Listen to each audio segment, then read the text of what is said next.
Rain hammered the cathedral steps while Vivian Mercer sat motionless in her destroyed wedding gown, mascara bleeding down her face like war paint.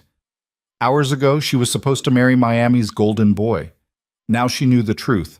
Her fiancé had been sleeping with her sister for months, and both families expected her to smile through it anyway for a goddamn business merger. Then a black Rolls-Royce pulled up, and Lucien Vale stepped out. The most feared mafia boss in Miami, the man whose name made grown criminals whisper.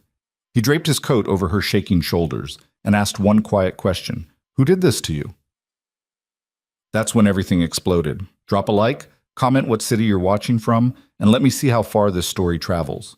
You won't believe where this goes. The rain didn't care that Vivian's life had just detonated. It kept coming down in cold sheets, soaking through $15,000 of Italian lace and turning the cathedral steps into a river of runoff and ruined dreams. Vivian Mercer sat there anyway, knees pulled to her chest, watching her engagement ring catch fragments of neon light from the street below. 3 hours ago, she'd been standing in a dressing room surrounded by bridesmaids who wouldn't meet her eyes. That should have been the first warning.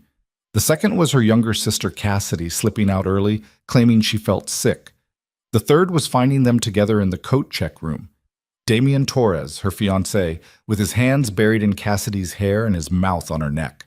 Vivian had stood there, frozen, watching her entire future collapse into a singular image she'd never be able to burn out of her brain. When Damian finally noticed her, he didn't even have the decency to look ashamed. He'd just straightened his tie, smirked, and said, "Don't be dramatic, Viv. We'll talk after the ceremony." Like she was the one being unreasonable. Like betrayal was just another item on the wedding checklist. She'd run, grabbed the dress, ignored the shouting behind her, and sprinted through the reception hall in heels that weren't made for escape. Nobody followed. That hurt worse than anything, knowing that not a single person in that building cared enough to chase her down. So now she sat alone on cold marble, dress ruined, heart shredded, while Miami's downtown chaos rolled past her like she didn't exist. A car door slammed. Vivian didn't look up, probably just another rideshare dropping off someone with an actual future. She pulled the soaked lace tighter around her shoulders and tried to remember how to breathe without crying. Footsteps approached. Expensive shoes on wet pavement. Close. Too close. "You're going to catch pneumonia out here." The voice was low, controlled, with an edge that suggested whoever owned it wasn't used to being ignored. Vivian still didn't look up. She was done taking orders from men in expensive suits. "I'm fine," she said flatly. "You're sitting in a wedding dress in a thunderstorm. That's the opposite of fine." "Then I'm the opposite of fine. Go away." Silence. The rain kept drumming. The footsteps didn't retreat. Finally, Vivian lifted her head. The man standing 3 feet away looked like he'd been carved from shadows and bad decisions. Tall, lean, dark hair slicked back from a face that was all sharp angles and controlled violence. He wore a black suit that probably cost more than her car, and his eyes, dark, unreadable, dangerous, studied her with the kind of focus that made her spine straighten instinctively. Lucien Vale. Oh, Christ. Vivian recognized him immediately. Everyone in Miami knew that face, even if most people were smart enough to avoid it. Lucien Vale ran half the city's underworld with the kind of cold precision that made other criminals look like amateurs. Korean-American, ruthlessly intelligent, and connected to everything from the docks to the downtown high-rises. Damian had mentioned him exactly twice during their engagement, both times in the tone people use when discussing sharks or live grenades. Dangerous business, getting involved with Vale, man's got no mercy. And now he was standing in front of her, holding an umbrella, and looking at her like she was a problem he intended to solve. "You're Vivian Mercer," he said, not a question. "Was," she corrected bitterly. "Pretty sure I just traded that name in for something worse." Lucien's expression didn't change, but something flickered in his eyes. Recognition, maybe. Or understanding. He stepped closer, angling the umbrella to cover them both, and the rain's assault softened to a muted hiss. "What happened?" "You don't want to know?" I asked. Vivian laughed, sharp and humorless. "Groom's been screwing my sister. Families want me to marry him anyway. Merger's more important than my dignity, apparently." She looked up at him, mascara streaked and furious. Happy? That the kind of tragedy you were hoping for? Lucian's jaw tightened almost imperceptibly. When he spoke again, his voice was quieter, deadlier. Damien Torres. It wasn't a question. Of course he knew. Men like Lucian Vale made it their business to know everything. Yeah, Vivian said. Are you two friends? No. The word came out like a blade. We're not.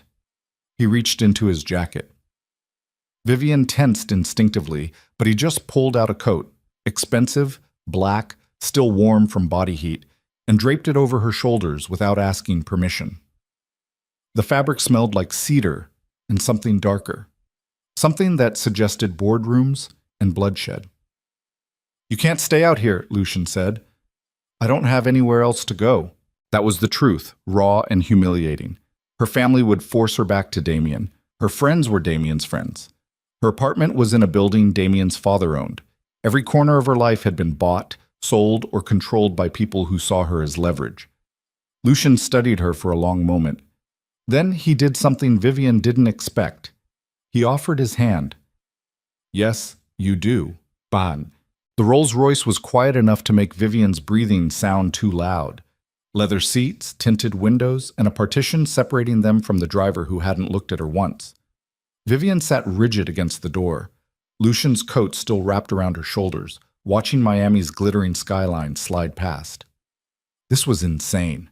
She just climbed into a car with one of the most dangerous men in Florida because he'd offered her shelter and she'd been too broken to refuse. Every true crime documentary she'd ever watched was screaming warnings inside her skull.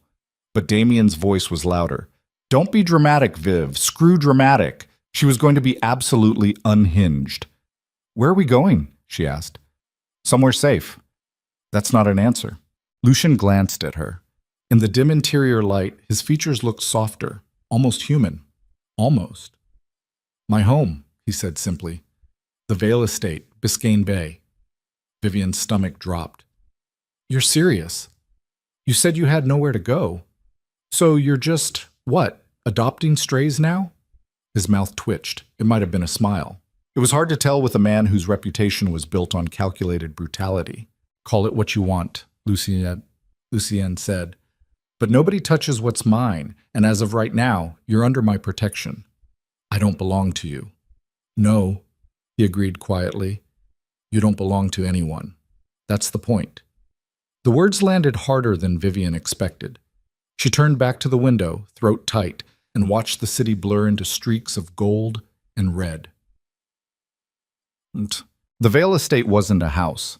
It was a fortress wrapped in glass and steel, perched on the edge of Biscayne Bay like a monument to power. Floodlights illuminated manicured lawns and palm trees swaying in the storm wind. Armed security moved through the shadows with the efficiency of soldiers. Vivian's heels clicked against marble as Lucian led her through the front entrance. Inside was all clean lines and dark elegance, floor-to-ceiling windows overlooking the water, modern furniture that looked like it cost more than her college tuition, and the kind of silence that only came from wealth and control. A woman appeared from a hallway, older, Korean, with sharp eyes and an expression that suggested she'd seen everything twice.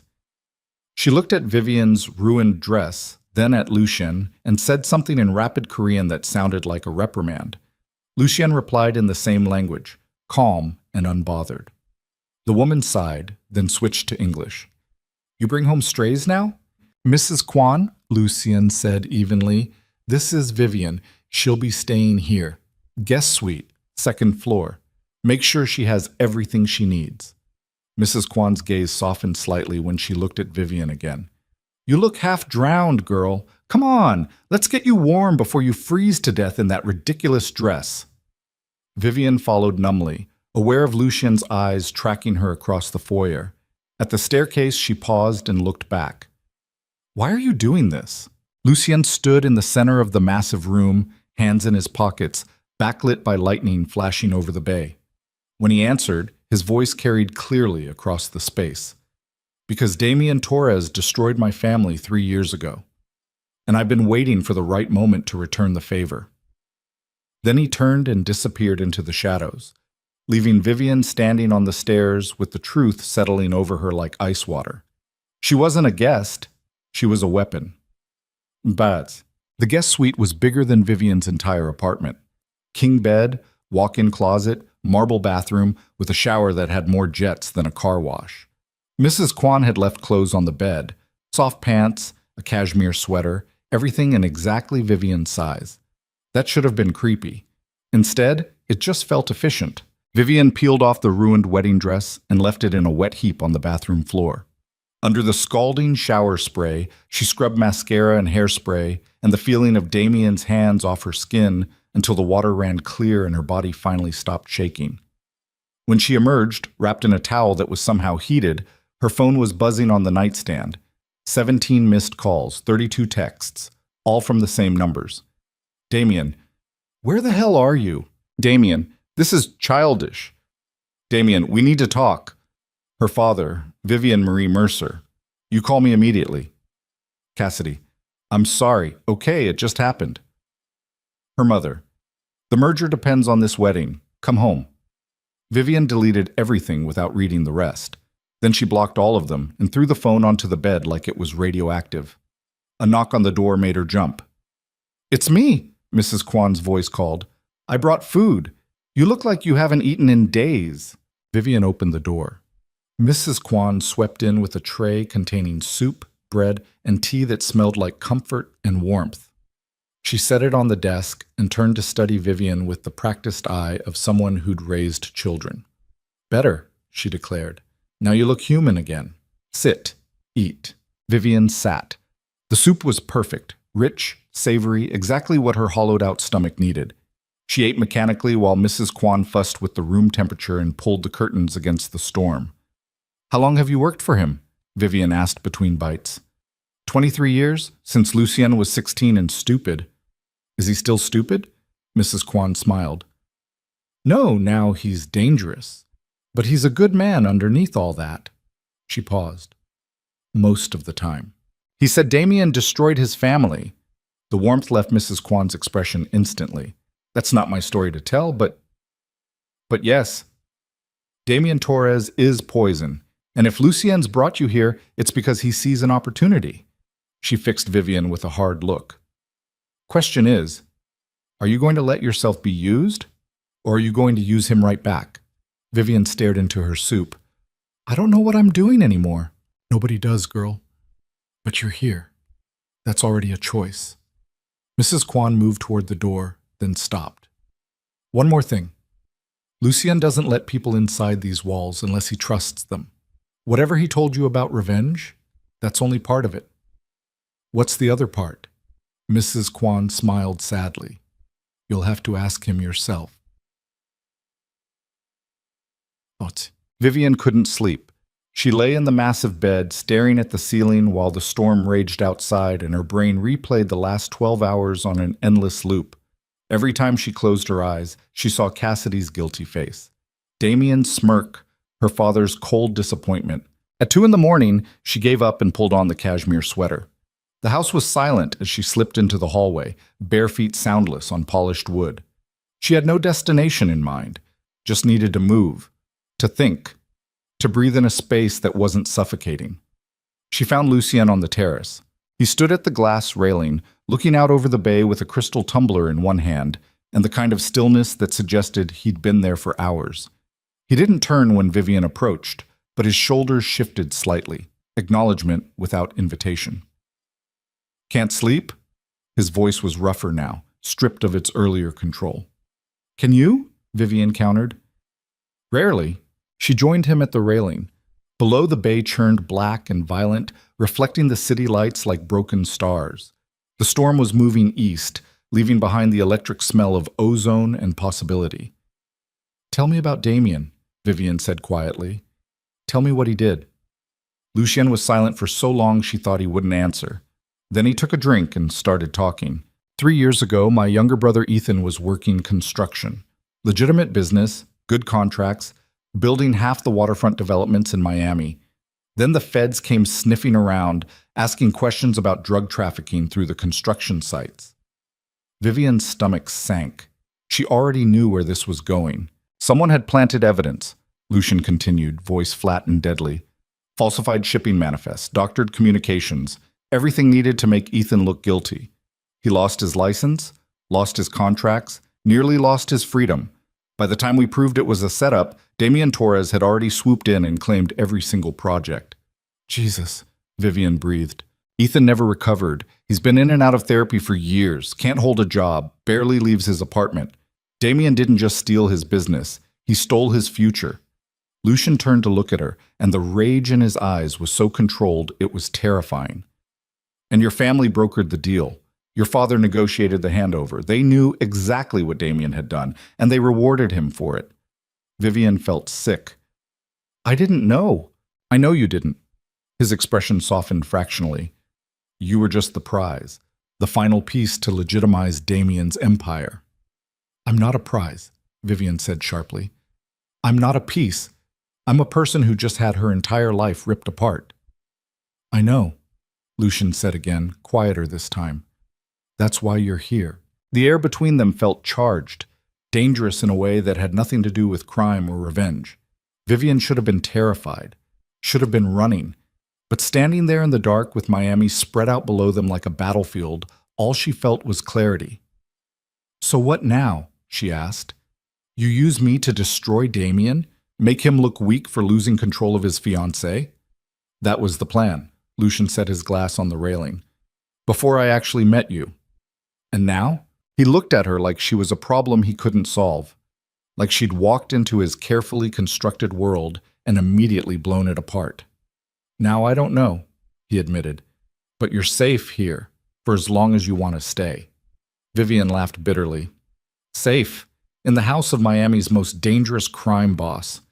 Safer than anywhere Damian can reach you. That was probably true. Vivian leaned against the railing, feeling the cold glass against her palms, and tried to figure out what the hell she was supposed to do next. Go back to her family? Impossible. Face Damian? Never. Start over somewhere new? With what money? What connections? I don't have anything, she said quietly. No job, no money, no plan. I've been living in Damian's world for so long I forgot how to exist outside it. Then don't go back, Lucian said simply. Stay. Figure it out from here. And what do I owe you? His jaw tightened. Nothing. I'm not Damian. I don't collect debts from people who are already broken. The words hit harder than Vivian expected. She turned to face him fully, this dangerous man who'd pulled her out of the rain and given her shelter without asking for anything in return. Up close, she could see the exhaustion in his eyes, the tension in his shoulders. He looked like someone who'd been fighting for so long he'd forgotten what peace felt like. Why did you really stop? Vivian asked. On the cathedral steps. You could have just kept driving. Lucian held her gaze. Because I know what it's like to be abandoned by people who are supposed to protect you, and I'm done watching it happen. Something cracked open in Vivian's chest, something that had been locked down tight since she'd found Damian with Cassidy. Before she could stop herself, she reached out and touched Lucien's hand where it rested on the railing. His fingers tensed, but he didn't pull away. Thank you, Vivian whispered, for stopping. Thunder rumbled in the distance. The storm was moving on, leaving behind a city washed clean and glittering with false promises. But here on this terrace, with Lucien's hand warm under hers and the bay stretching dark and infinite before them, Vivian felt something she hadn't felt in years. Hope. And the terrifying certainty that whatever happened next was going to change everything. Yet, morning came too bright and too fast. Vivian woke to sunlight streaming through floor-to-ceiling windows, and the smell of coffee drifting from somewhere downstairs. For one confused moment, she thought she was still in her old apartment, that yesterday had been a nightmare, that she'd wake up and everything would be... Then she saw the cashmere sweater draped over a chair that cost more than her monthly rent, and reality crashed back. She was in Lucian Vale's house. Damian Torres was probably losing his mind, and Vivian had absolutely no idea what to do next. She found Mrs. Kwan in the kitchen, a massive space of stainless steel and marble that looked like it belonged in a restaurant. The older woman was chopping vegetables with the efficiency of a surgeon, while a younger man sat at the island drinking coffee and scrolling through his phone. He looked up when Vivian entered. Late 20s, Korean, with Lucian's sharp features and none of his control. His expression flickered through several emotions before landing on wary curiosity. "So you're the runaway bride," he said. "Ethan," Mrs. Kwan said sharply. "Manners." "What?" "I'm just observing facts," but his tone softened slightly. "I'm Ethan, Lucien's brother, the one Damien Torres tried to destroy." Vivian's throat tightened. "I'm sorry. I didn't know." "Yeah, nobody ever knows." Ethan set his phone down. "That's kind of Damien's specialty. Destroying people quietly while everyone else is looking the other way." Mrs. Kwan slid a plate of eggs and toast in front of Vivian. "Eat. You're too thin." Vivian sat, mostly because her legs felt shaky. Ethan studied her with an expression that was equal parts sympathy and suspicion. "So what's the play here?" he asked. "You staying for revenge, protection, true love?" The last part dripped with sarcasm. "Ethan," Mrs. Kwan warned, "I'm just trying to figure out if she's going to break my brother's heart or get him killed. Both seem equally likely at this point." "I'm not trying to do either," Vivian said quietly. "I'm just trying to survive." Something in Ethan's expression shifted. He nodded slowly. "Yeah, okay. I get that." He stood, grabbing his coffee. "For what it's worth, Lucian's scary as hell, but he's loyal. If he said you're safe here, you're safe here. Nobody in Miami's stupid enough to cross him. Except Damien. Especially not Damien. Not anymore." Ethan smiled, sharp and dangerous. "My brother's been waiting 3 years for an opening. Looks like you just handed him one." He left before Vivian could respond. Mrs. Kwan sighed and returned to her vegetables. "Don't mind him. He's angry. Has been since the trial." "I don't blame him," Vivian said. "Damien destroyed his life. And now you're here to help destroy Damien's." Mrs. Kwan looked up. "Question is, are you ready for what that means?" Vivian picked at her eggs. "I don't even know what it means." "It means war, girl. Damien won't let you go quietly. Your family won't let the merger collapse without a fight. And Lucien?" She shook her head. "Lucien's been holding back for years. You just gave him permission to stop." The front door opened. Footsteps crossed the foyer. Vivian's pulse jumped before she could stop it. Lucien appeared in the kitchen doorway, dressed in a dark suit and looking like he'd already put in a full day's work. His eyes found Vivian immediately, scanning her face with an intensity that made her skin warm. "You slept," he observed. "A little." "Good." He grabbed coffee, black, and leaned against the counter. "We need to talk about next steps." "Next steps?" "Damien knows you're here by now. He'll make a move, probably today." Lucien's expression was all business. "I need to know what you want to do." Vivian set down her fork. "What are my options?" 1. I can arrange transport out of Miami. New city, new identity, enough money to start over clean. Damien never finds you. And 2. Lucien's eyes darkened. "You stay. We make this a war. Use you being here to destabilize Damien's reputation, his business relationships, his control. Force him to react publicly. And when he does..." He paused. "We finish what he started 3 years ago." The kitchen fell silent except for the knife against Mrs. Kwan's cutting board. Steady, rhythmic, like a countdown. Vivian looked at Lucien, really looked at him. This man who'd pulled her from the rain, sheltered her without asking for anything, and was now offering her both escape and revenge. "If I stay," she said slowly, "Damien will come for me, for you. This could get people killed." "It could," Lucien agreed, "but it could also end him, permanently. You're asking me to choose between running and fighting. I'm asking you to choose for yourself, for the first time in your life." Vivian's hands trembled. She pressed them flat against the marble island, feeling the cool stone ground her. Every survival instinct screamed at her to run, disappear, rebuild somewhere Damien's shadow couldn't reach. But the memory of his smirk rose up like poison. "Don't be dramatic, Viv." She looked up at Lucien. "If I stay, if we do this, I'm not just a pawn. I'm not just the sad ex-fiancé you parade around to embarrass him. I'm in this completely, or I'm not in it at all." Something flickered in Lucien's expression. Respect, maybe, or recognition. "Agreed," he said simply. "And when it's over, when Damien's destroyed, I walk away, free. No obligations." "You'll have my protection for life," Lucien said. But yes, no obligations. Vivian took a breath, released it, made the choice that would either save her or destroy her. Then I'm staying. Mrs. Kwan's knife paused mid-chop. Ethan appeared in the doorway, eyes wide. And Lucian's expression shifted into something dark and satisfied and absolutely merciless. Good, he said quietly, because Damien Torres just pulled up outside. The doorbell rang, and Vivian's new war began. The doorbell rang again, longer this time, insistent.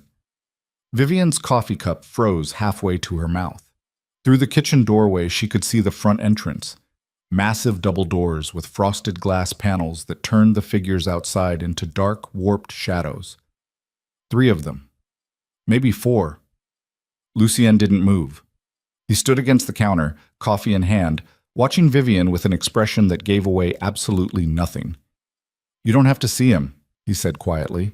Yes, I do. Vivian set the cup down before her shaking hands could betray her. If I hide now, I'll be hiding forever. Mrs. Kwan wiped her hands on a towel. I'll be in the next room. You need me, you shout. Ethan pulled out his phone. I'm recording everything, just in case Damien tries something stupid. He will, Lucien said. He straightened, buttoned his suit jacket with mechanical precision, and looked at Vivian. Stay behind me. Don't engage unless you want to. And if things go bad, they're already bad, Vivian interrupted. She stood, smoothed down the borrowed cashmere sweater, and lifted her chin. Let's get this over with. Lucian's mouth twitched, almost a smile. Then he turned and walked toward the entrance with the kind of calm that suggested he'd done this 1,000 times before. Vivian followed, heart hammering against her ribs.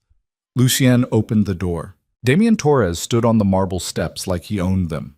Tall, conventionally handsome in that corporate America way, with styled blonde hair and a suit that screamed old money. He looked exactly the same as yesterday, perfect, polished, completely unbothered by the fact that he'd destroyed his fiancée 24 hours ago. Behind him stood 2 men in dark suits. Security, muscle, the kind of guys who got paid to look intimidating and break fingers when negotiations failed. Damien's eyes locked onto Vivian immediately. His expression flickered, surprise, anger, something that might have been satisfaction before smoothing back into practiced charm. Vivian, he said her name like a reprimand. Thank God. I've been looking everywhere for you. Vivian said nothing. Her throat had closed up the second she saw his face. Damien's gaze shifted to Lucien. The charm vanished instantly, replaced by cold assessment. Velo, he said flatly. I should have known you'd be involved in this. You're on my property, Lucien replied, voice pleasant and absolutely deadly. I suggest you state your business quickly. My business is with my fiancée. Damien's attention snapped back to Vivian. We need to talk, privately. No. The word came out stronger than Vivian expected. She stepped forward, positioning herself beside Lucien instead of behind him. We don't. Damien's jaw tightened. Vivian, you're being irrational. Yesterday was a misunderstanding. Cassidy and I, we were just fucking in the coat room? Vivian's voice cut through his explanation like glass. Yeah, Damien, I misunderstood that completely. One of the security guys shifted uncomfortably. Damien's face flushed. This isn't the place for this conversation, he said through gritted teeth. Then leave, Lucien suggested, because she's not going anywhere with you. She's my fiancée. Was, Vivian corrected. Past tense. We're done, Damien. The hell we are. Damien took a step forward. Lucien moved instantly, positioning himself between them with the fluid efficiency of someone trained for violence. Damien stopped, fists clenched, glaring at Lucien with barely contained rage. You think you can just walk away? After everything our family's invested in this merger? After 2 years of planning? I think I can do whatever I want, Vivian said, since I'm the one who got cheated on. It was one mistake. For months, Damien. Months. With my sister. Vivian's voice shook, but she didn't back down. You don't get to call that a mistake. Damien's expression hardened. He looked at Lucien, then back at Vivian, and something calculating entered his eyes. So this is how it is, he said slowly. You run straight to the enemy, to the man who's been trying to destroy my family for years. That's your play? I'm not playing anything, Vivian shot back. I just needed somewhere safe to go. Safe? Damien laughed, sharp and ugly. You think Vale's house is safe? Jesus, Vivian, you're more naive than I thought. He's using you. He's been waiting for an opportunity like this, and you just handed it to him. Better used than betrayed, Vivian said coldly. The words landed like a slap. Damien's face went white, then red. You're going to regret this, he said quietly. Both of you. This merger was worth $40 million.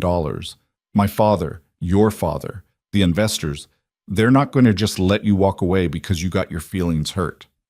Then they can be disappointed, Vivian said. I'm done being sold for business deals. Damien stared at her like she'd grown a second head, like the idea of her having an opinion, having agency, was completely foreign to him. Maybe it was. You have 24 hours, Damien said finally, addressing Vivian but looking at Lucien. 24 hours to come to your senses and come home. After that, this gets ugly. For everyone.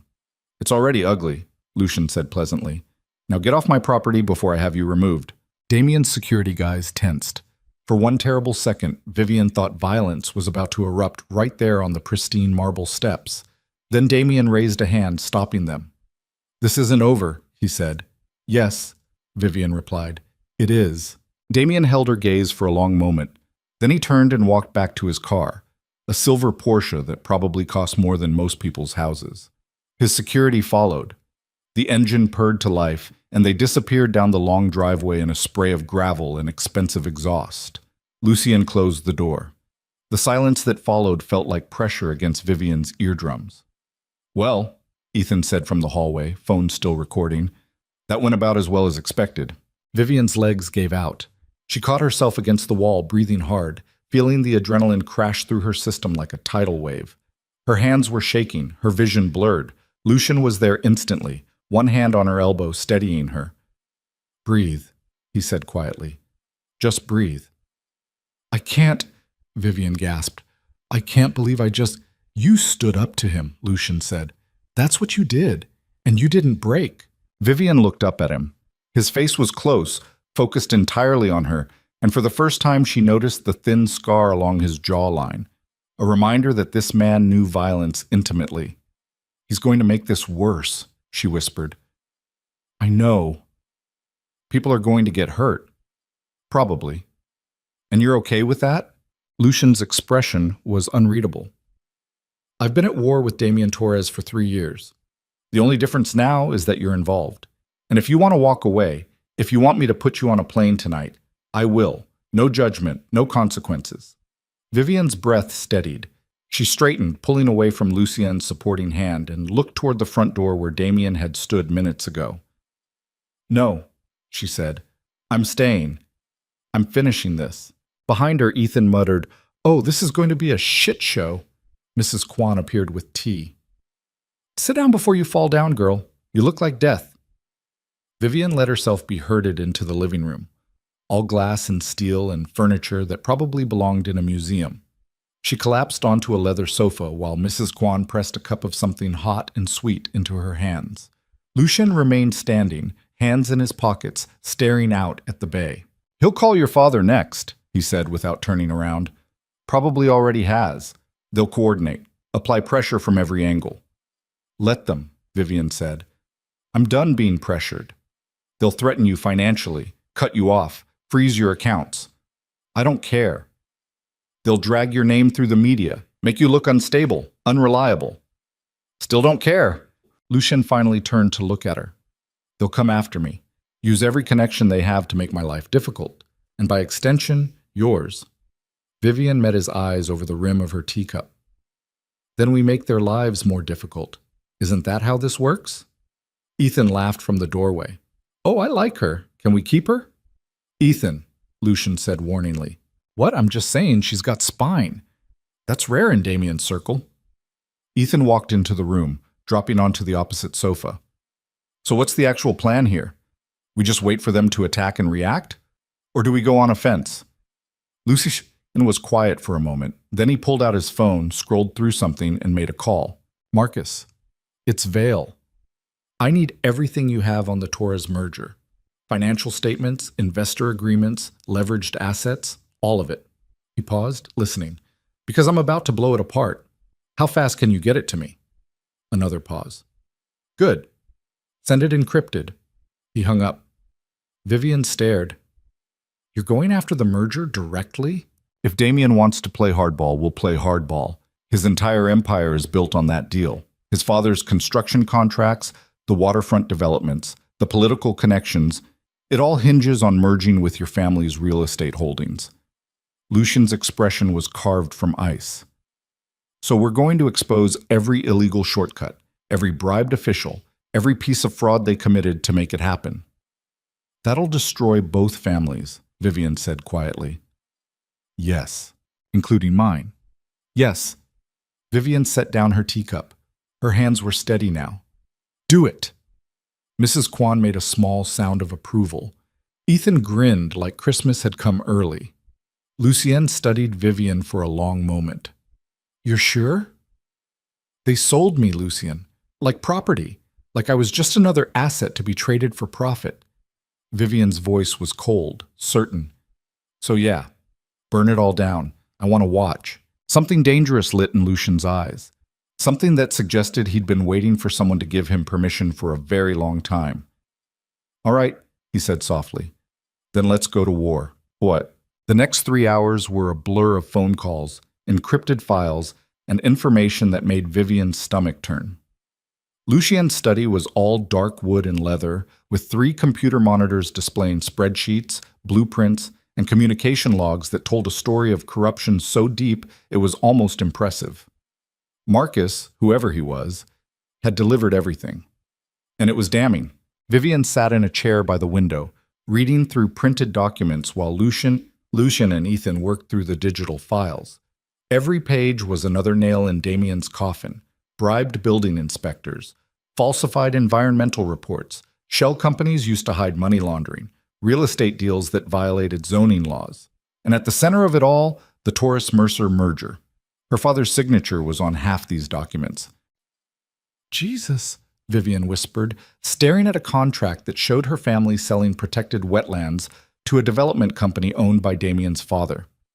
They didn't even try to hide it. They didn't have to, Lucian said from behind the desk. Nobody was looking. That's how corruption works. Do it openly, confidently, and people assume it must be legal. Until someone decides to look closer, Ethan added. He was scrolling through emails on one of the monitors, expression grim. And holy shit, there's a lot to find. Damien's been skimming money from his own father's projects, hiding it in offshore accounts. Lucian looked up sharply. Show me. Ethan pulled up a series of bank transfers. Lucien studied them, eyes narrowing, and then he smiled. It wasn't a pleasant expression. Greedy and stupid, he murmured. That's a dangerous combination. What are you thinking? Vivian asked. I'm thinking we don't just destroy the merger. We destroy Damien's relationship with his father, turn them against each other. Lucien leaned back in his chair. Antonio Torres is a bastard, but he's a loyal bastard. If he finds out his son's been stealing from him, he'll cut Damien off completely, Ethan finished. Maybe worse. Vivian's phone buzzed. She'd turned it back on an hour ago, and it hadn't stopped since. Mostly messages from her mother, each one more desperate than the last. Mom, please call me Mom. Your father is furious, Mom. This is affecting the entire family. Mom. Vivian, please, be reasonable. Vivian deleted them all. Then a new message appeared. Cassidy, can we talk? Please? Vivian's jaw clenched. She stared at her sister's name, feeling rage build behind her ribs like a living thing. Problem? Lucian asked, watching her. My sister wants to talk. Don't. I'm not going to. Vivian blocked the number. She made her choice. I'm making mine. Another message came through, this one from a number she didn't recognize. Unknown. You're making a mistake. This won't end well for you. Vivian showed it to Lucian. His expression darkened. Damien's getting desperate. That's good. Desperate people make mistakes. He pulled out his own phone. I'm putting security on you. Anywhere you go outside this house, you'll have protection. You think he'd actually hurt me? I think Damien Torres is realizing he's about to lose everything. and men like him don't lose gracefully. Lucien made a call, spoke in rapid Korean, then hung up. Jin will be your shadow, former special forces, completely trustworthy. He'll stay out of your way unless you need him. I don't need a bodyguard. You do now, Lucien said flatly. This isn't negotiable, Vivian. You're living under my roof, which makes you my responsibility. And I don't take chances with things I'm responsible for. The possessiveness in his voice should have been alarming. Instead, it made something warm and dangerous curl in Vivian's chest. Ethan coughed loudly. Okay, so while you two work out your protection kink, I'm going to keep digging through these emails. There's something here about a city council vote. Focus on the money, Lucien interrupted. Everything traces back to money. Find the accounts, find the transfers, find the proof. They worked through lunch. Mrs. Kwan brought sandwiches that nobody ate and coffee that disappeared in minutes. Outside, Miami blazed in afternoon sun, but inside Lucien's study, they were building something else. A case, a weapon, an ending. Around 3, Vivian's phone rang. Not a text, an actual call.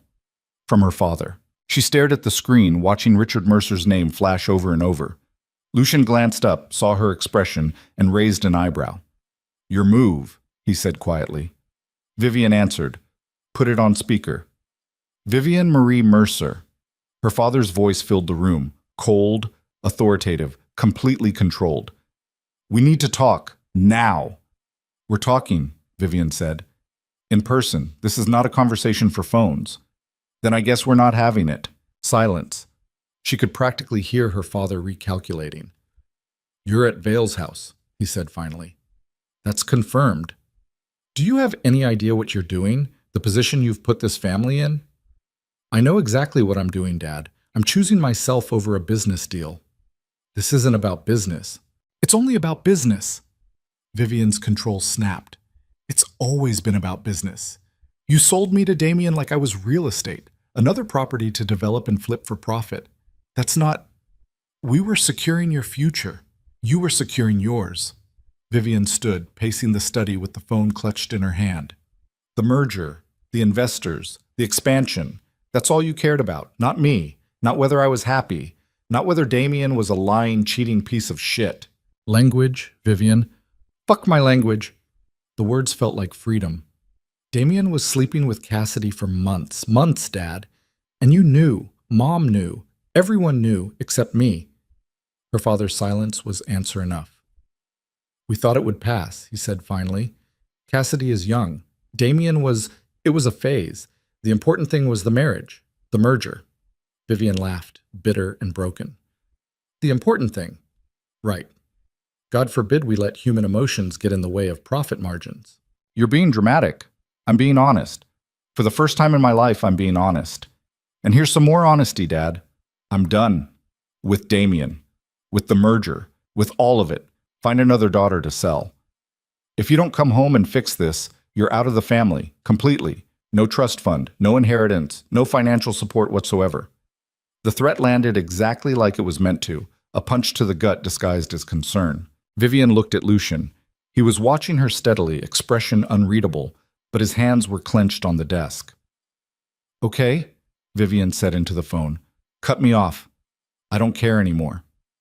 Vivian, I mean it. Keep your money. Keep your legacy. I'd rather be broke and free than rich and suffocated. You're making the biggest mistake of your life, her father said coldly. No, Dad. The biggest mistake was believing you actually loved me more than your bank account. Vivian's voice broke, but she pushed through. I'm done. Don't call again.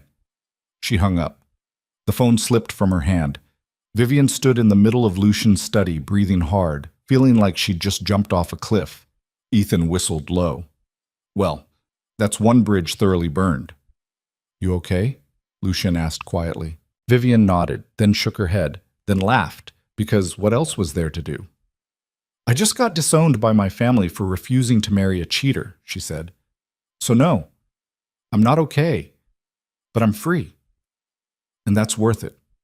Lucien stood, crossed the room, stopped in front of her with that same careful distance he always maintained, close enough to help, far enough to give her space. You're not broke, he said. What? You said you'd rather be broke and free. You're not broke. I'll make sure of that. Lucien, I can't. You can, and you will. His voice was firm. I have more money than I know what to do with. You need a fresh start. That's not charity. That's strategy. Damien and your father are counting on you being helpless without them. So we're going to prove them wrong. Vivian stared at him. This man who'd been a stranger 48 hours ago. This dangerous, complicated, surprisingly gentle man who kept offering her things she didn't know how to accept. Why are you doing this? She whispered. Lucien's expression softened fractionally. Because nobody helped me when I needed it, and I'm done watching people get destroyed by the same men who destroyed my family. Before Vivian could respond, Ethan's computer chimed loudly. Guys? He was staring at one of the monitors, face pale. We've got a problem. Lucien moved instantly. What is it?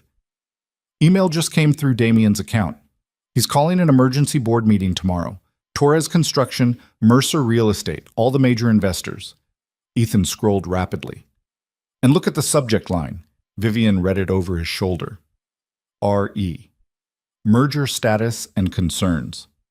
Regarding Vivian Mercer's mental stability. Her blood went cold. He's going to claim I'm having a breakdown, she said slowly.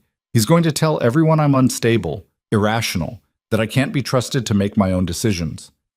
And then he'll push through the merger without you, Lucien finished, using your instability as justification. Your father will probably support it, concerned parent protecting his mentally unwell daughter. That son of a bitch, Vivian breathed. Ethan kept reading. It gets worse. He's bringing a psychiatrist to the meeting, Dr. Andrew Chen, prepared to testify that Vivian shows signs of emotional distress and impaired judgment. Paid testimony, Lucien said, but it doesn't matter. Once it's on record, the damage is done. Everyone will question your competence, your decisions, everything. Vivian felt panic rising. This was worse than being cut off. This was being erased, having her agency, her sanity, her entire identity called into question by men who saw her as an obstacle to be removed. What do I do? She asked. Lucien was quiet for a long moment. Then he pulled out his phone and made a call. Marcus, I need a lawyer, corporate and civil, someone aggressive who doesn't mind getting dirty. Pause. Tomorrow morning, Vale Estate, non-negotiable. Another pause. Good. Send me their information. He hung up and looked at Vivian. Tomorrow morning, Damien's going to try to destroy your credibility. So tomorrow morning, you're going to walk into that board meeting, prove you're perfectly sane, and blow up everything he's built. How? Lucien's smile was sharp and merciless, with the truth, and every piece of evidence we've gathered. You're going to stand in front of those investors and expose exactly what Damien is, what they all are. And you're going to do it calmly, rationally, and on the record. They'll destroy me, Vivian whispered. They'll try, Lucien corrected, but they won't succeed, because you won't be alone. I'll be there. My lawyers will be there. And if they want to question your sanity for refusing to marry a man who betrayed you, his eyes glittered dangerously, then we'll question theirs for expecting you to. Vivian's breath steadied. The panic receded, replaced by something harder, angrier. I want to do more than expose him, she said. I want to ruin him, completely. Then we will, Lucien promised. But first we need to get through tomorrow without them railroading you into looking unstable. I can do that. I know you can. He hesitated, then reached out and touched her shoulder, brief, grounding. Get some rest. Tomorrow's going to be brutal. Vivian nodded. But as she turned to leave the study, Ethan's voice stopped her. Hey, Vivian? She looked back. He was watching her with an expression that was equal parts respect and concern. For what it's worth, you're the first person who's ever stood up to Damien and meant it. That takes guts. He hesitated. Just don't let this war cost you more than it costs him, okay? Vivian managed a smile. I'll try. But as she climbed the stairs to her room, she knew Ethan was right to worry. Because she wasn't just fighting Damien anymore. She was fighting her entire past. Every decision that had led her to those cathedral steps. Every moment she'd stayed silent instead of speaking up. And tomorrow, in front of everyone who'd ever underestimated her, she was going to prove exactly how much fight she had left. Night fell heavy and humid. Vivian stood on the terrace outside her room, watching Miami's lights glitter across the bay like scattered jewels. Somewhere out there, Damien was planning his next move. Her father was probably drinking scotch and cursing her name. Cassidy was... Actually, Vivian didn't care what Cassidy was doing. The door behind her opened quietly. She didn't turn around. Didn't need to. She'd started recognizing Lucian's footsteps. "Can't sleep?" he asked. "Don't want to. Every time I close my eyes, I see tomorrow. Everything that could go wrong." Lucian joined her at the railing. He'd changed into dark pants and a white shirt, sleeves rolled to his elbows. Less armor, more human. "It's going to go wrong," he said bluntly. "Damien's not going to let you walk into that meeting and speak unchallenged. He'll interrupt, discredit, make it ugly." "Thanks for the pep talk." "I'm not giving you a pep talk. I'm giving you reality." Lucian turned to face her. "Tomorrow's going to be brutal. They're going to attack you personally, question your judgment, make you feel small. And if you go in there expecting them to be fair or reasonable, you'll break." Vivian met his eyes. "Then what should I expect?" "War. Expect war. And fight back twice as hard." His voice was quiet but unyielding. "You're not going in there to ask permission or explain yourself. You're going in there to burn their world down, so don't apologize, don't justify. Just tell the truth and watch them scramble." Something fierce and bright ignited in Vivian's chest. "I can do that," she said. "I know." Lucian's expression softened slightly. "You're stronger than you think, Vivian. Stronger than they've ever let you be." "I don't feel strong. I feel terrified." "Good.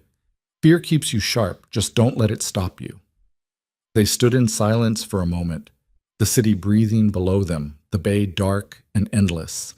Vivian was hyper-aware of Lucian's proximity, close enough that she could feel the warmth radiating from his body, smell the cedar and smoke that seemed to cling to him.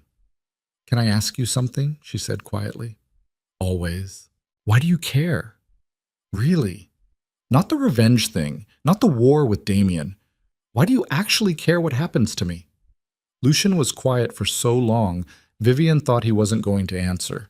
Then he spoke, voice low and raw, "Because I know what it's like to be used. To have people look at you and see a weapon or a tool or a threat, but never a person." He stared out at the water. "And I'm tired of watching good people get destroyed by men who see them as collateral damage." "I'm not good," Vivian said. "I let this happen. I ignored the warning signs. I convinced myself Damien loved me when—" "Stop." Lucian turned to her, expression fierce. "You were manipulated, gaslit, controlled. That's not weakness. That's what abusers do. They make you doubt yourself until you can't trust your own instincts." "How do you know so much about it?"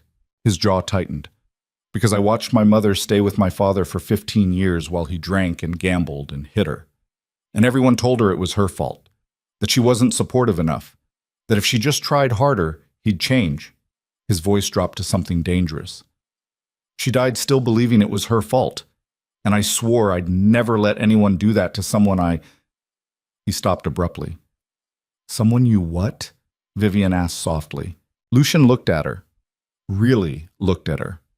And for the first time since they'd met, Vivian saw past the controlled exterior to the raw humanity underneath.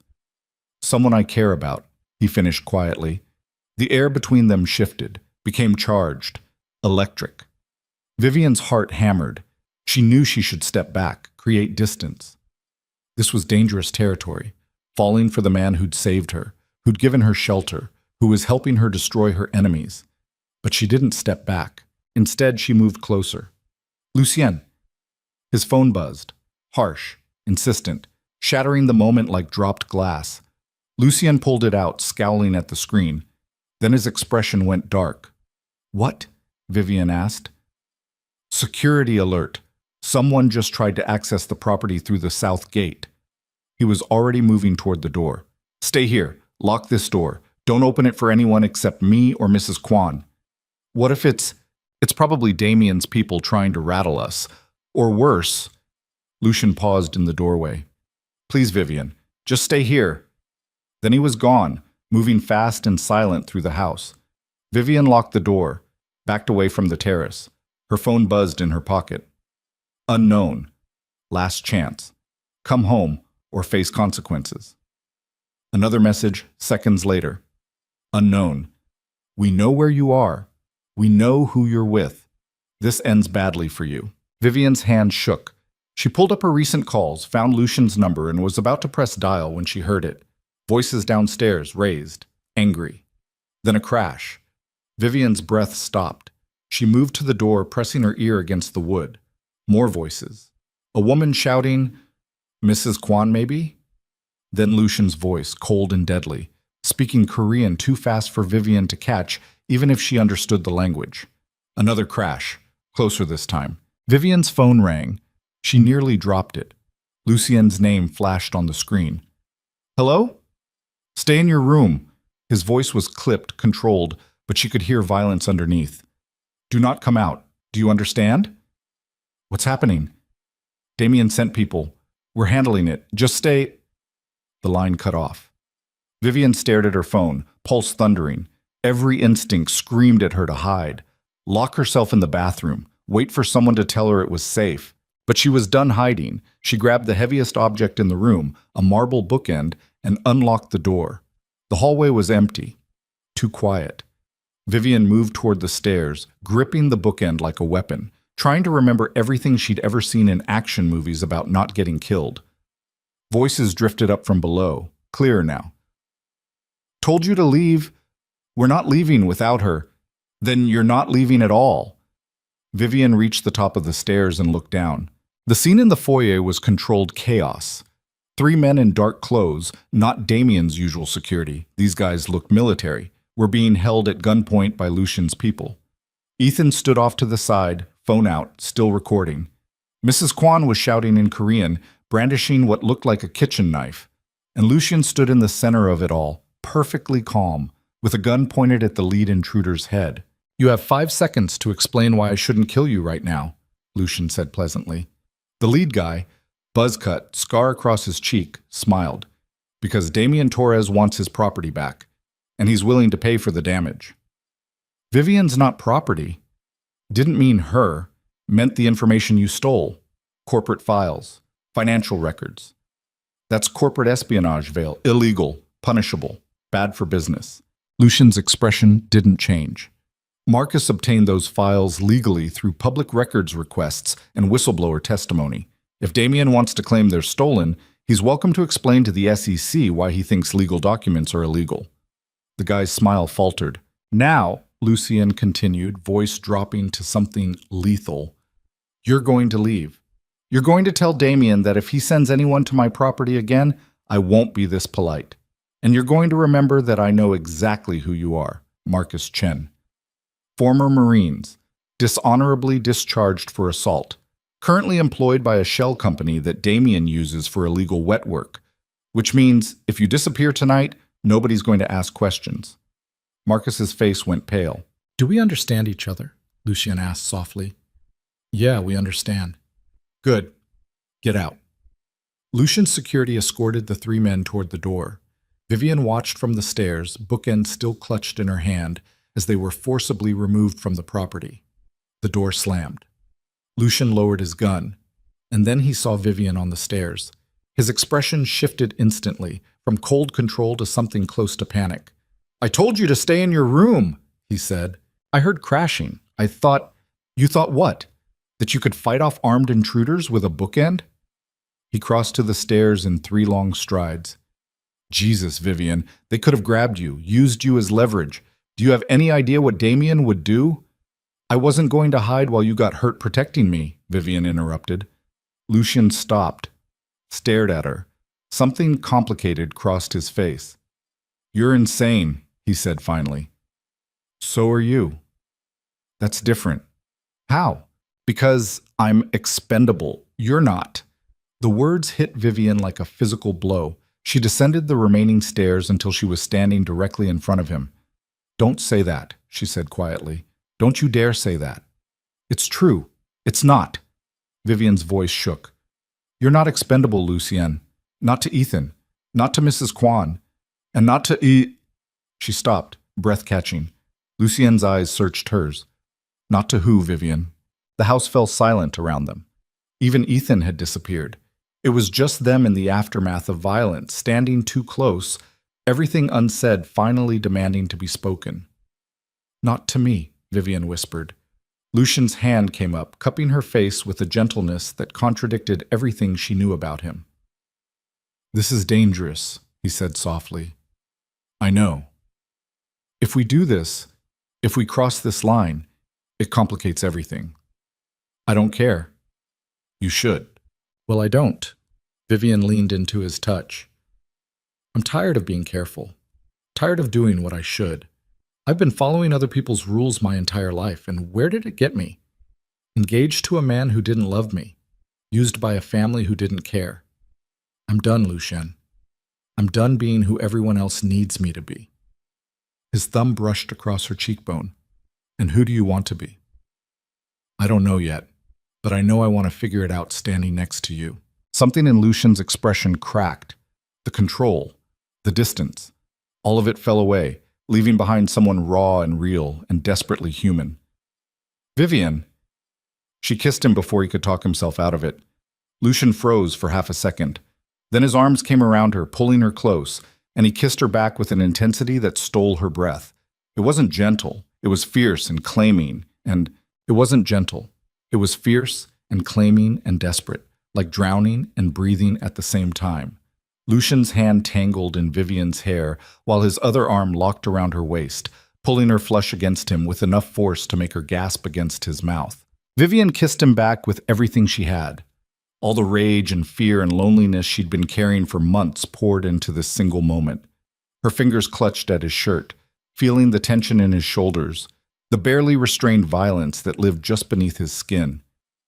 When they finally broke apart, both breathing hard, Lucian rested his forehead against hers. "This changes everything," he said quietly. "Good," Vivian whispered. "I want everything to change." His grip tightened fractionally. "Tomorrow's going to be worse now. Damien will see this as a declaration of war." "It is a declaration of war." Lucian pulled back just enough to look at her. His eyes were dark, intense, searching for something in her expression. "You're sure about this? About me? Are you always this paranoid after kissing someone?" Only when kissing them could get them killed. Vivian's breath caught. The reality of what she'd just done, who she'd just aligned herself with, crashed over her like cold water. But instead of fear, she felt something close to exhilaration. "I'm sure," she said firmly, "about all of it." Lucien studied her for another long moment. Then he stepped back, creating distance, and his expression shifted back into something controlled and strategic. "Get some sleep," he said. "We leave for the board meeting at 8. Dress professionally. Conservative. We need you looking stable and competent." "Yes, sir," Vivian said, unable to keep the sarcasm out of her voice. His mouth twitched, almost a smile.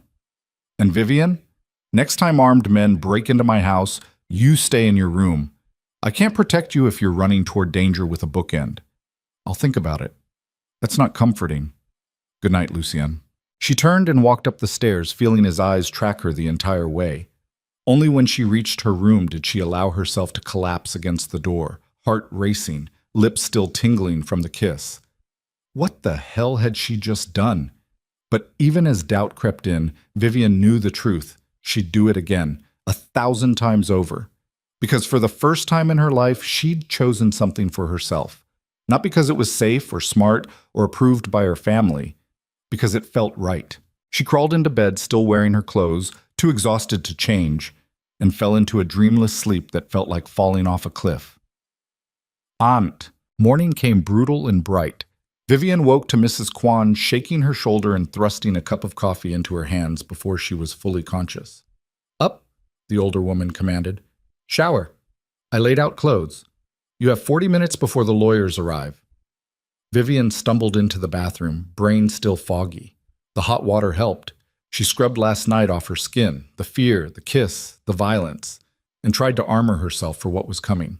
The clothes Mrs. Kwan had chosen were perfect.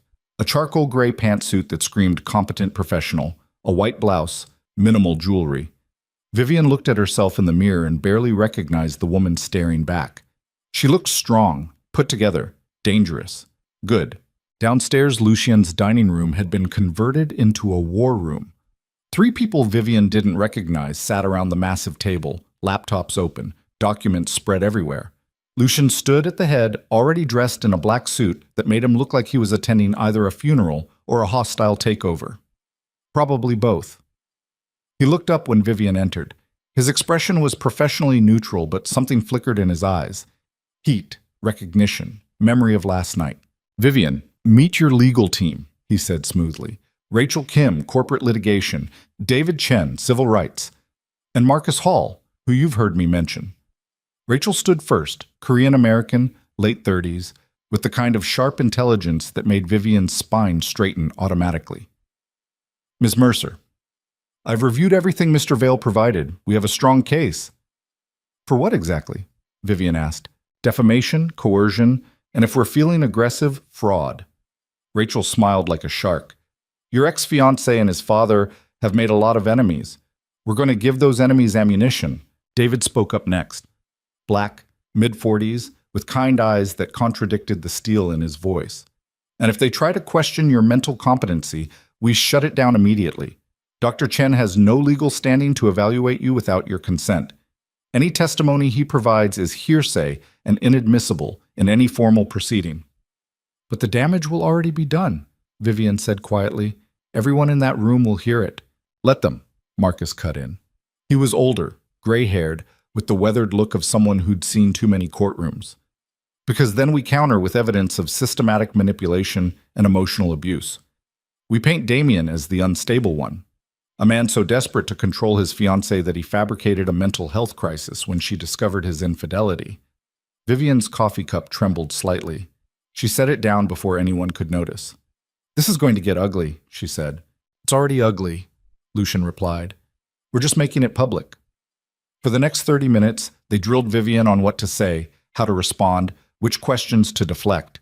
Rachel played Damien, throwing accusatory questions at Vivian with increasing hostility until Vivian's hands stopped shaking and her voice stayed level. "Good," Rachel said finally. "You're ready. Just remember, you're not there to convince them to like you. You're there to prove you're competent, rational, and completely done with their bullshit. I can do that. I know you can." Rachel gathered her papers. "One more thing. Whatever happens in that room, don't react emotionally. Damien's going to try to bait you, make you look unstable. Don't give him the satisfaction." Vivian nodded, but inside her stomach churned with anxiety. Ethan appeared in the doorway, dressed surprisingly professionally. "Cars are ready. Jin's driving Vivian's vehicle. I'm riding with David and Marcus. Lucien." "I'm with Vivian," Lucien said. Not a question. Nobody argued. They left in a convoy, 3 black SUVs moving through Miami's morning traffic like sharks through water. Vivian sat in the back of the middle vehicle with Lucien beside her and Jin driving with silent efficiency. "You're quiet," Lucien observed. "I'm terrified." "Good. Fear makes you careful." He glanced at her. "But don't let it make you small. You're walking into that room as an equal, not a victim." "What if I can't do it? What if I freeze?" Lucian's hand found hers in the space between them. The touch was brief, grounding. "Then I'll handle it," he said simply. "But you won't freeze. You're stronger than you think." Vivian wanted to believe him. She really did. The Taurus construction headquarters loomed ahead, a gleaming tower of glass and steel in downtown Miami, with Damien's family name etched across the entrance in letters 3 feet tall. Vivian's stomach clenched as they pulled into the parking garage. This was it. No turning back. They took the elevator to the 15th floor, executive conference rooms where deals worth millions were negotiated and lives were destroyed with handshakes. Rachel, David, and Marcus flanked Vivian like a phalanx. Lucien walked slightly behind, close enough to intervene, but far enough to let Vivian take point. The receptionist's eyes widened when she saw them. "Ms. Mercer, we weren't expecting conference room 3, Rachel said smoothly. "We're here for the 9 o'clock board meeting." "I'm not sure you're on the list." "We're on the list," Lucien said quietly. The receptionist looked at him. Whatever she saw in his expression made her go pale. She nodded quickly and gestured toward the hallway. The conference room doors were already open. Inside, Vivian could see them, her father Richard, looking stern and exhausted. Damien's father, Antonio Torres, a silver-haired man with a politician's smile and a shark's eyes. 3 other investors she recognized vaguely from family events. And Damien himself, standing by the windows in a navy suit, looking calm and collected and completely in control. He turned when Vivian entered. His expression flickered, surprise, anger, something that might have been fear, before settling into cold assessment. "Vivian," he said, "I'm glad you came to your senses." "I didn't," Vivian replied evenly. "I came to set the record straight." Her father stood.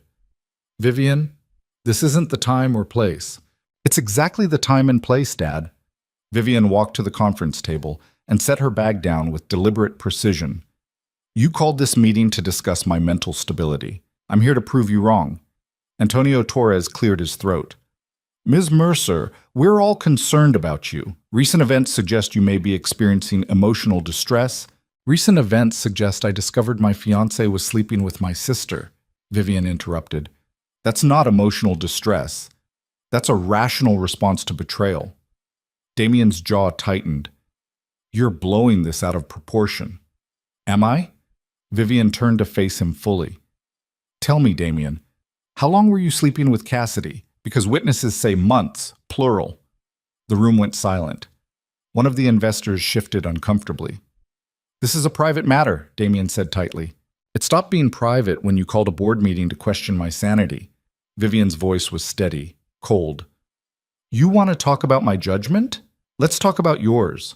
Let's talk about the offshore accounts you've been hiding from your father, the construction contracts you've been skimming money from, the environmental violations on the waterfront project." Antonio's head snapped toward his son. "What is she talking about?" "She's lying." "I have documentation," Vivian said. Rachel was already pulling folders from her bag, sliding them across the table. "Bank transfers, falsified invoices, everything."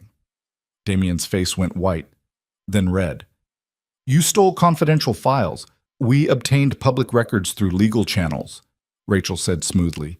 "If you'd like to challenge the authenticity of these documents, we can arrange a full forensic audit.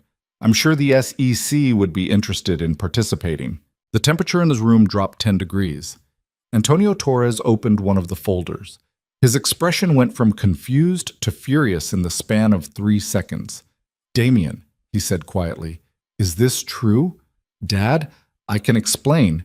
Is this true?" Damien's mouth opened, closed. He looked like a man watching his entire world collapse.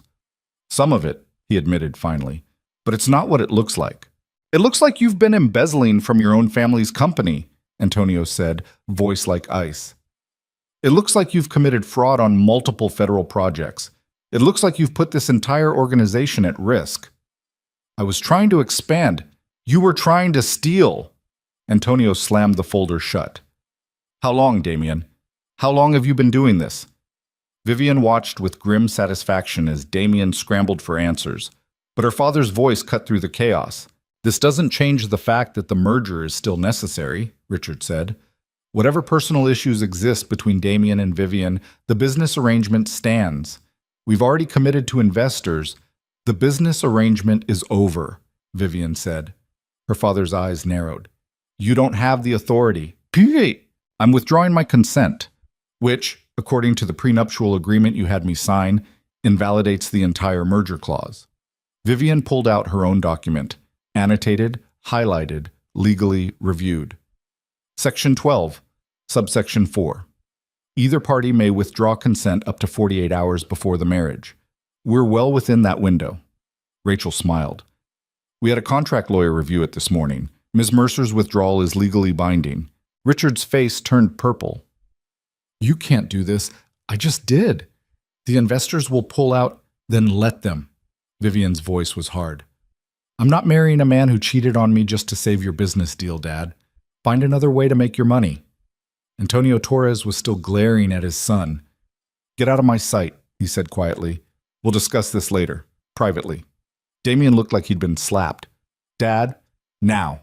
Damien left, door slamming behind him hard enough to rattle the glass walls. The remaining investors exchanged uncomfortable looks. One of them, an older man Vivian vaguely recognized, stood and gathered his papers. "I think we're done here," he said. Richard, Antonio, I'll be in touch about dissolving my position in this venture. This level of internal corruption is unacceptable. Another investor followed. Then the third. Within 5 minutes, the conference room had emptied except for Vivian, her legal team, Lucian, her father, and Antonio Torres. Antonio looked at Vivian with something that might have been respect. You're a clever woman, Miss Mercer, he said, but you've made powerful enemies today. I already had powerful enemies, Vivian replied. I just stopped pretending I didn't. Antonio nodded slowly. Then he looked at Richard. We're done. Tell your daughter to watch her back. Damien doesn't handle rejection well. He left without another word. Richard stood frozen, staring at the empty conference table where $40 million had just evaporated. You've destroyed everything, he said quietly. No, Dad. You destroyed everything the moment you tried to sell me. Vivian picked up her bag. I'm just refusing to be part of it anymore. You're out of the family, completely. I meant what I said. I know. You'll have nothing, no money, no connections, no future. Vivian looked at Lucian, who stood silent and watchful by the door, then back at her father. I'll have my dignity, she said. That's more than you've ever had. She walked out without looking back. The elevator ride down felt like flying. Vivian's hands were shaking, adrenaline crashing through her system in waves, but she'd done it. She'd actually done it. Rachel was grinning. That was beautiful. Did you see Antonio's face when he realized his son was stealing from him? Priceless, David agreed. And your delivery was perfect, Vivian. Calm, rational, completely in control. Marcus was already on his phone. I'm sending these documents to 3 different news outlets. By tonight, the Torres corruption story will be everywhere. Vivian leaned against the elevator wall, feeling dizzy. Is it always like this? This insane? Only when you're fighting people who deserve it, Rachel said. You did good today. The elevator doors opened to the parking garage. Jin was waiting by the SUV, scanning the area with professional paranoia. Clear, he said quietly. They piled into the vehicles. Vivian collapsed into the back seat next to Lucian, feeling like she'd just run a marathon. You okay? He asked. I don't know. Ask me in an hour when my brain catches up. Lucian's hand found hers again. This time, he didn't let go. They were halfway back to the estate when Jin's voice cut through the silence. We've got a tail, black sedan, 3 cars back. Been following since we left downtown. Lucian tensed immediately. Damien's people? Likely. Lose them. Jin's driving shifted from cautious to aggressive. He took a hard right, then a left, weaving through Miami traffic with practiced efficiency. The sedan followed. They're not trying to hide it, Jin observed. That's intentional. They want us to know they're there. Intimidation tactic, Lucian said. He pulled out his phone, made a call. We're being followed. Black sedan, Florida plates. He rattled off the license number Jin called out. Run it, now. Vivian's pulse spiked. What if they try something? They won't. Too public. Too many witnesses. But Lucian's hand had moved to his waistband, where Vivian now noticed the outline of a gun. Jin, take us to the safe house instead of the estate. Copy that. The safe house turned out to be a nondescript condo building in Coral Gables, all concrete and anonymity. Jin pulled into the underground garage, and they waited in tense silence until the tail drove past without stopping. They're gone, Jin confirmed. Lucian exhaled slowly. All right. Everyone inside. We'll wait here until I get confirmation on who's behind that sedan. The condo was surprisingly comfortable. Modern furniture, stocked kitchen, bulletproof windows. Clearly, Lucian had planned for contingencies. Rachel, David, and Marcus set up shop at the dining table, already drafting follow-up legal documents. Ethan appeared from somewhere with coffee and the nervous energy of someone who'd been too close to danger too many times. Vivian stood by the window, watching Miami spread out below them, and tried to process everything that had just happened. She'd done it. She'd actually stood up to Damien, destroyed his credibility, blown up the merger. So why did she feel like she was waiting for the other shoe to drop? Lucian's phone rang. He answered, listened, then his expression went very still. You're certain? He asked quietly. Vivian turned. Something in his tone made her stomach clench. Understood. Send me everything you have. Lucian hung up and looked at Vivian. His face was carefully blank, which somehow made it worse. What? She asked. The sedan was registered to a private security firm, the same firm your father uses. Vivian's breath stopped. My father sent people to follow us? It gets worse. Lucian's voice was flat. Marcus just found something in the financial records. A series of transfers between your father's accounts and Antonio Torres, dating back 3 years. So? They've been business partners? These weren't business transactions, Vivian. They were personal, large amounts, regular intervals. Lucien pulled up something on his phone, showed her the screen. Your father's been paying Antonio Torres $200,000 a month for the past 3 years. Vivian stared at the numbers. They didn't make sense. I don't understand. Why would my father pay blackmail? Rachel said quietly. She'd been reading over Lucian's shoulder. That's a blackmail payment structure. The room tilted. No, Vivian said. That's not... My father wouldn't... There's more, Lucian said, and his voice was gentle in a way that made Vivian's skin go cold. Marcus traced the payments back to their origin. They started exactly 2 weeks after Ethan's arrest. Ethan looked up sharply. What? Lucian's jaw was tight. Your father didn't just know about the setup, Vivian. He orchestrated it. He and Antonio worked together to frame Ethan, destroy his business, and clear the way for Damien to take over the waterfront contracts. And Antonio's been bleeding him dry ever since, threatening to expose the whole thing if Richard doesn't pay. The words landed like physical blows. Vivian's knees went weak. She grabbed the window frame for support. You're wrong, she'd whispered. You have to be wrong. My father wouldn't do that. But even as she said it, she knew it was true. She could see it now, all the pieces falling into place. Her father's insistence on the merger, his fury when she left, the desperate phone calls. He hadn't been trying to save a business deal. He'd been trying to save himself. Vivian, Lucian started. Don't. Her voice cracked. Just don't. She walked into the bathroom and locked the door. Then she collapsed against the tile floor and let herself shatter. Vivian didn't know how long she sat there. Long enough for the tears to stop. Long enough for the shaking to ease. Long enough for rage to replace shock. A quiet knock on the door made her lift her head. Vivian? Lucian's voice. Careful. Concerned. Can I come in?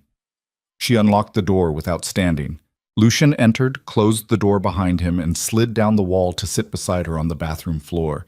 He didn't try to touch her, didn't offer empty comfort, just sat there in silence, giving her space to exist in whatever she was feeling. My whole life is a lie, Vivian said finally. Her voice sounded hollowed out, empty. No.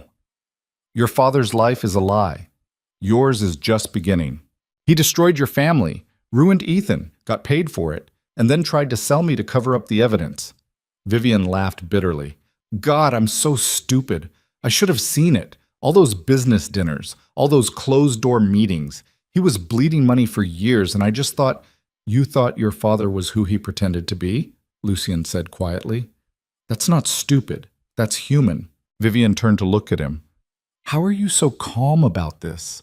My father destroyed Ethan. He's the reason your brother... I know. Lucian's voice was hard. And part of me wants to burn your father's entire world down for it. But the other part... He paused, meeting her eyes. The other part knows that you're not responsible for what he did, and I'm not going to punish you for his crimes. Even though I'm the one who brought you all of this, the merger, the evidence, everything that's about to expose him, especially because of that. Lucien's expression softened fractionally. You didn't know, Vivian, but now you do. And you're still here, still fighting. That takes courage most people don't have. Vivian wanted to believe him, but the weight of her father's crimes pressed down like concrete. What happens now? She asked. Now we finish what we started. We expose everything. Your father's blackmail payments, the setup, all of it. Lucian stood, offered his hand. Antonio and Richard are both going down. The only question is whether you want to be there when it happens. Vivian took his hand, let him pull her to her feet. I want to be there, she said. I want to watch them both burn. They walked back into the main room. Rachel, David, and Marcus were huddled around a laptop, faces grim. "We've got a problem," Rachel said without preamble. "Another one?" Vivian asked. "Antonio Torres just filed an emergency restraining order against you, Lucian, and this entire legal team. Claims we're harassing him with false allegations and stolen documents. Hearing scheduled for tomorrow morning." "Let me guess," Lucian said. "Judge Morrison." Rachel nodded. "In Antonio's pocket. This is a stalling tactic. He's trying to prevent us from releasing any evidence until he can get his own narrative out first." "Can he do that?" Vivian asked. "Temporarily," David said. "If Morrison grants the order, we'll be legally prohibited from releasing information or contacting anyone involved in the case. Violation means jail time." Ethan swore creatively. "So we're just supposed to sit on evidence of massive corruption because a dirty judge says so?" "Not exactly," Marcus said slowly. He was staring at his laptop screen with an expression Vivian couldn't read. "There might be another play here. Something Antonio doesn't know about." "What?" Lucian asked. Marcus turned the laptop around. On the screen was an email chain, old, dating back years, between Antonio Torres and someone named Chen, the same Chen who'd tried to break into Lucian's estate last night.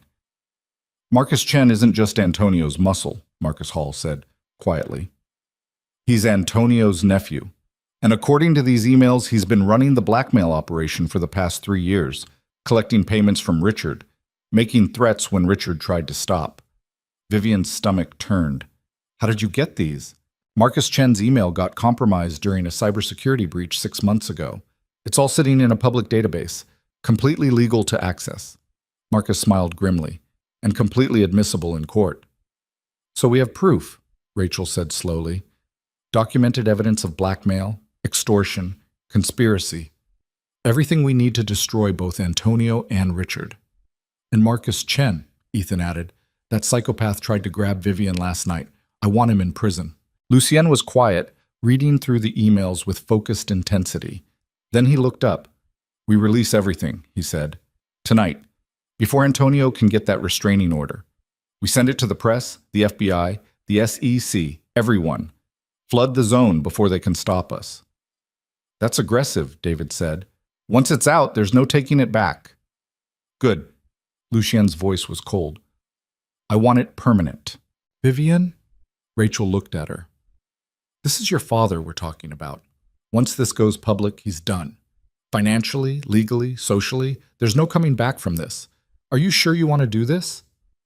Vivian thought about her father's face in that conference room, his cold certainty that she would fall in line, his complete lack of remorse for what he'd done to Ethan, to Lucian's family, to her. "I'm sure," she said. "Do it." Marcus's fingers flew across the keyboard. "Sending now. FBI Field Office in Miami, SEC Enforcement Division, Miami Herald Investigative Team, Wall Street Journal, Washington Post." He hit enter with finality. "Done. It's out there." The room fell silent. Somewhere in Miami, Richard Mercer's phone was probably ringing. Antonio Torres was probably realizing his world was ending. And Vivian felt nothing but cold satisfaction. "There's going to be fallout," Rachel warned. "Your father will know you were involved. He'll come after you." "Let him try," Vivian said. Lucian's phone buzzed. He glanced at the screen, and his expression went dark. "What?" Vivian asked. "Security alert from the main estate. Someone just breached the perimeter." He was already moving toward the door. "Jin, get everyone to the cars, now." They moved fast. Rachel and David grabbed their laptops while Marcus shoved documents into bags. Ethan was on his phone, coordinating with someone. Vivian followed Lucien toward the door, pulse hammering. "Who's at the estate?" she asked. "Mrs. Kwan," Lucien said tightly. "And my brother." The elevator ride down felt like hours. They burst into the parking garage, piling into the SUVs with military efficiency. Jin drove like Miami traffic laws didn't exist, weaving between cars while Lucien barked orders into his phone in rapid Korean. Vivian gripped the door handle, watching the city blur past, and prayed they weren't too late. The estate came into view. Nothing looked wrong from the outside. Same pristine lawn, same security gates. But as they pulled up the driveway, Vivian saw it. The front door was open. and there was blood on the marble steps. Lucien was out of the SUV before it fully stopped. He ran toward the house with a gun drawn, Jin right behind him. Rachel grabbed Vivian's arm before she could follow. "Stay in the car," she ordered. "No." "Vivian, if this is an active scene, you need to stay." A gunshot cracked through the air, then another. Vivian's heart stopped. She wrenched free from Rachel's grip and ran toward the house. The foyer was chaos. Furniture overturned, glass shattered across the floor, and in the center of it all, Mrs. Kwan sat on the floor with blood streaming from a cut on her forehead, cradling something in her lap. Ethan. Lucien was on his knees beside them, hands pressed against Ethan's chest where blood, too much blood, was soaking through his shirt. "Call 911, Lucien shouted. "Now!" David was already on it, voice urgent and precise. Vivian dropped beside Mrs. Kwan, her own hand shaking. "What happened?" "They came for him," Mrs. Kwan said, voice raw. "3 men. They wanted Ethan. Said it was revenge. Payback. She choked on a sob. "He fought them. Tried to protect me. They shot him. Stay with me," Lucien was saying to Ethan, voice tight with controlled panic.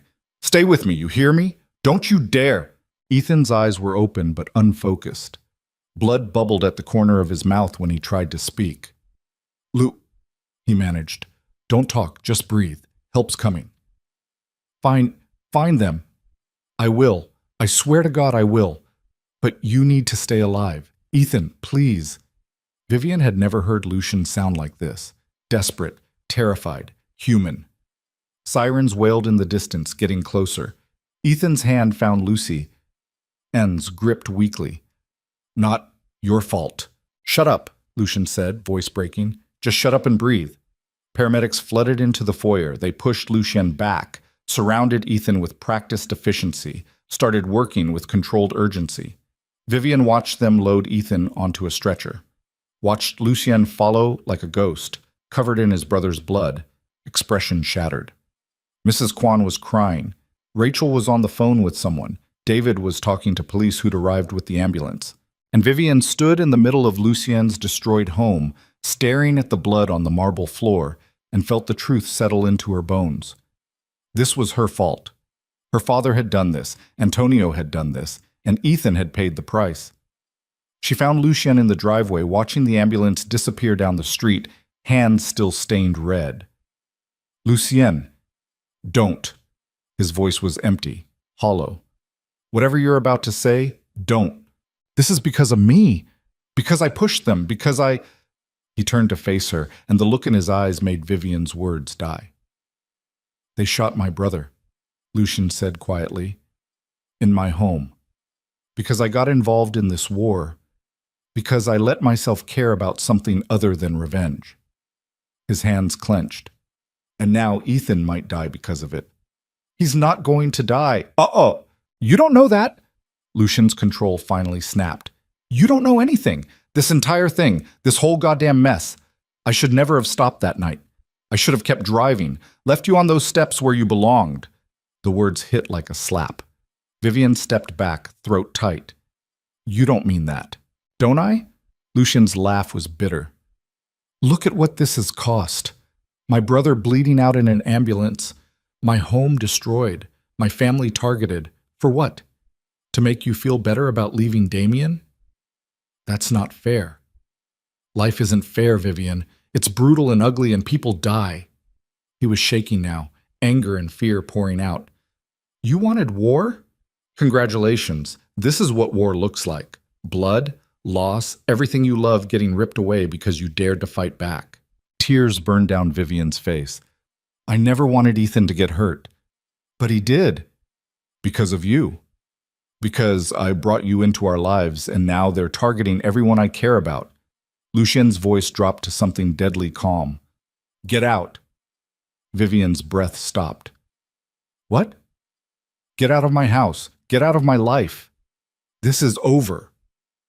"Lucien, please. Now!" His shout echoed across the driveway. Rachel appeared in the doorway, expression alarmed. Vivian looked at Lucien, this man who'd saved her, protected her, kissed her like she mattered, and saw only rage and pain staring back. "I'm sorry," she whispered.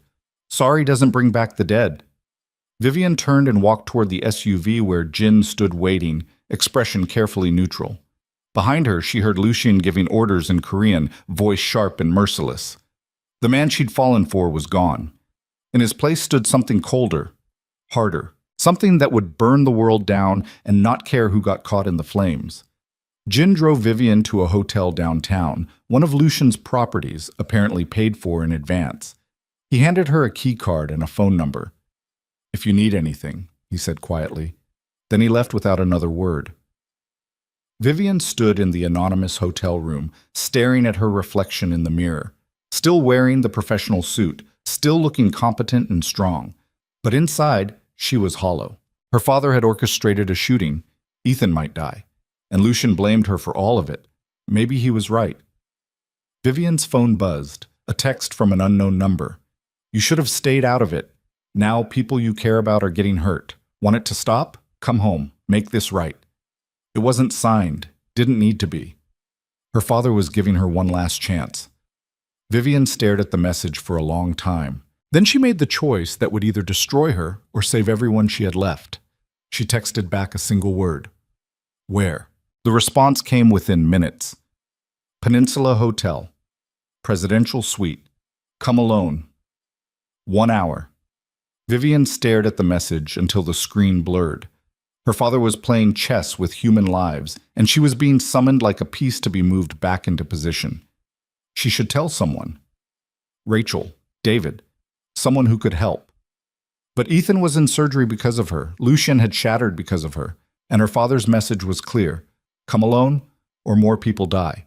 Vivian changed out of the blood-stained suit into jeans and a black sweater. Simple. Forgettable. She pulled her hair into a ponytail and stared at herself in the mirror one last time. The woman looking back wasn't the scared bride who'd sat on cathedral steps 3 days ago. This woman had burned bridges, destroyed empires, and kissed a dangerous man who now wanted nothing to do with her. This woman was done being afraid. Vivian pocketed the hotel keycard, grabbed her phone, and walked out. The lobby was mostly empty, just a few tourists and business travelers who didn't look twice at her. She caught a rideshare outside, gave the driver the peninsula's address, and watched Miami slide past the windows like a fever dream. Her phone buzzed. A text from the number Jin had given her. Jin, where are you going? So Lucian was still having her followed. Even furious, even bleeding, he was still protecting her, or monitoring her. Vivian ignored the text. The Peninsula Hotel rose like a monument to old money. Marble columns, doormen in uniforms. The kind of place where deals worth millions happened over cocktails.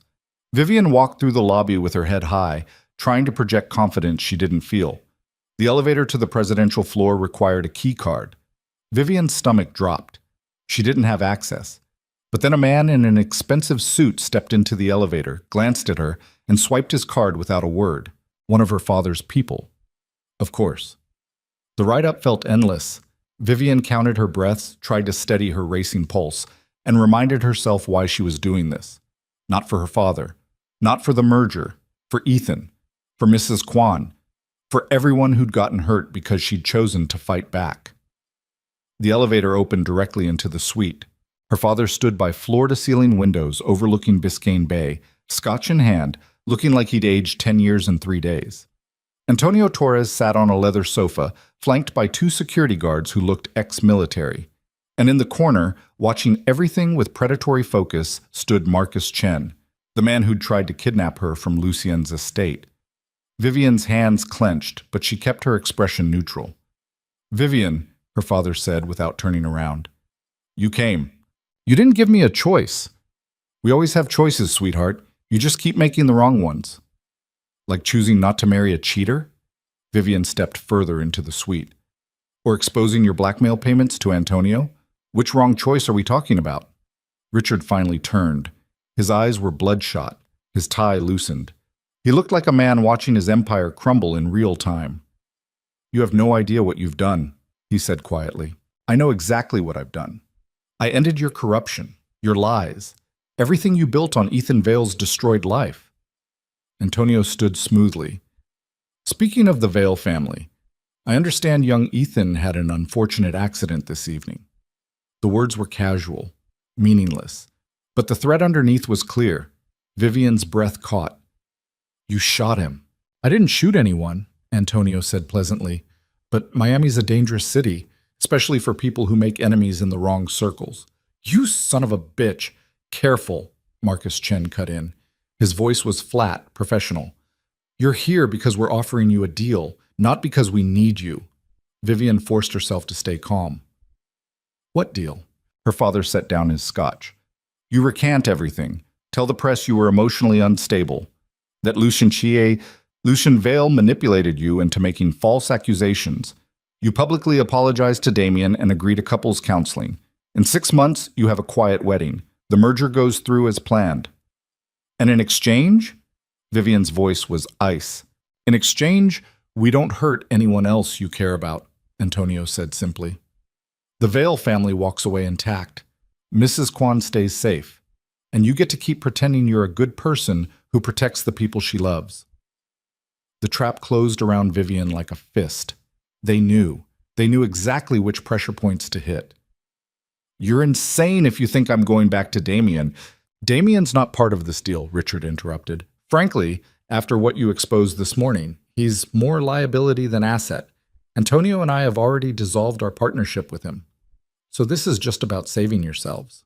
This is about damage control. Her father's voice was hard. The FBI is already asking questions. The SEC's opening an investigation. Every news outlet in the country is running stories about corruption in Miami's construction industry. You lit a fire, Vivian. Now help us put it out, or everyone burns. Everyone should burn, Vivian said quietly. You destroyed an innocent man's life. You took bribes. You committed fraud. You shot someone tonight because they got in your way. Why would I help you escape consequences? Because you're not a killer, Richard said. Because despite everything, you still have a conscience. And that conscience won't let you watch more people die just to prove a point. He was right. God help her. He was right. Vivian's phone buzzed in her pocket. She pulled it out. Jin. Hospital. Ethan's out of surgery. Critical, but stable. Lucian's still here. Relief crashed through her so hard her knees almost buckled. Ethan was alive. Hurt, but alive. Her father saw her expression change. Good news? Vivian pocketed the phone without answering.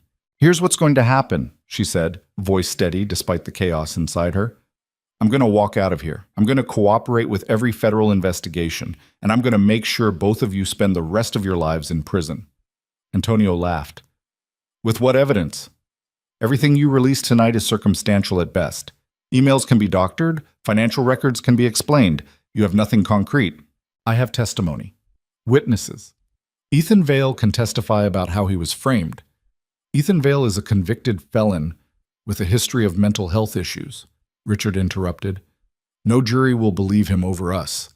We're respected businessmen. You're just a bitter ex-fiancé having a breakdown. I'm not having a breakdown, aren't you? Her father stepped closer. You ran away from your wedding, moved in with a known criminal, made wild accusations against your own family. From the outside, Vivian, you look completely unstable. And that's the story we're going to tell, unless you agree to our terms. Marcus Chen moved subtly, positioning himself between Vivian and the door. Not threatening, just blocking. Vivian's pulse spiked. She'd walked into this suite thinking she was in control, but her father had been playing this game for 30 years. He knew exactly how to trap her. I need time to think, she said. You have 60 seconds, Antonio replied. After that, we make a phone call, and someone else you care about has an accident. Maybe Mrs. Kwan. Maybe one of those lawyers helping you. Maybe Lucian himself. You wouldn't... We just shot his brother, Ms. Mercer. What makes you think we'd hesitate to finish the job? The room spun. Vivian grabbed the back of a chair for support. This was it.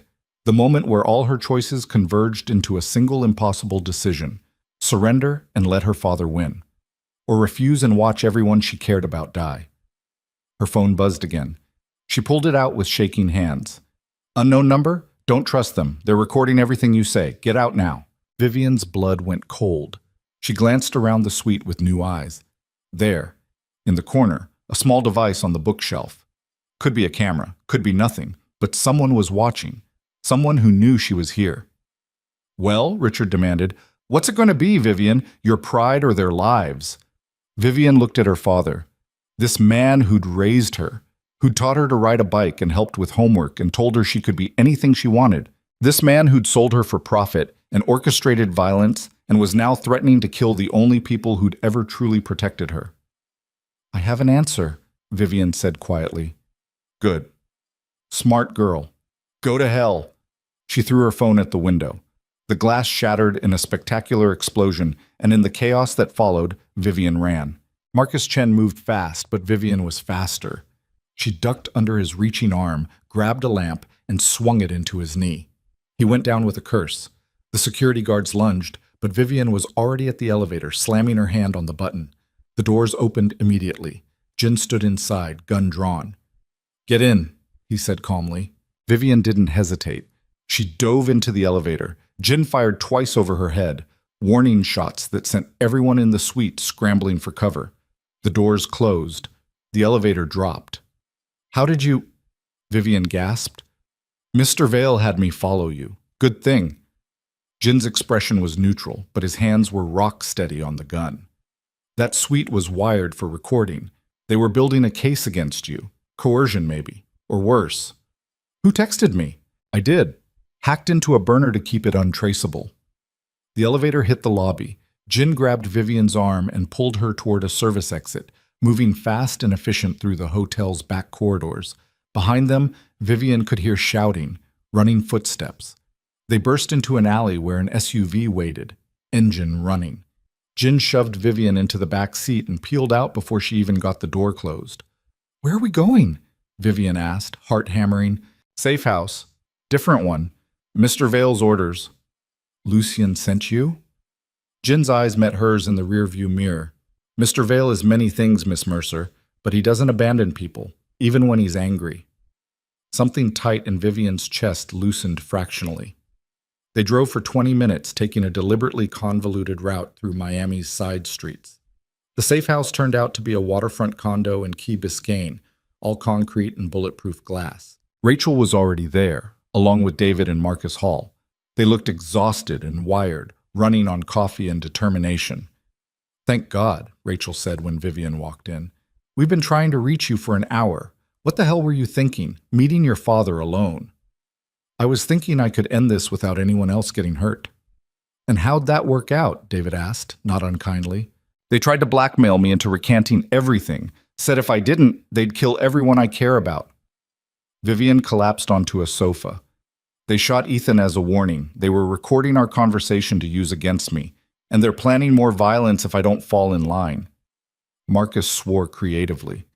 That's conspiracy to commit murder, witness intimidation. Add it to the pile. Problem is proving it, Rachel said. Unless you got them to confess on tape. I didn't. Vivian's voice was hollow.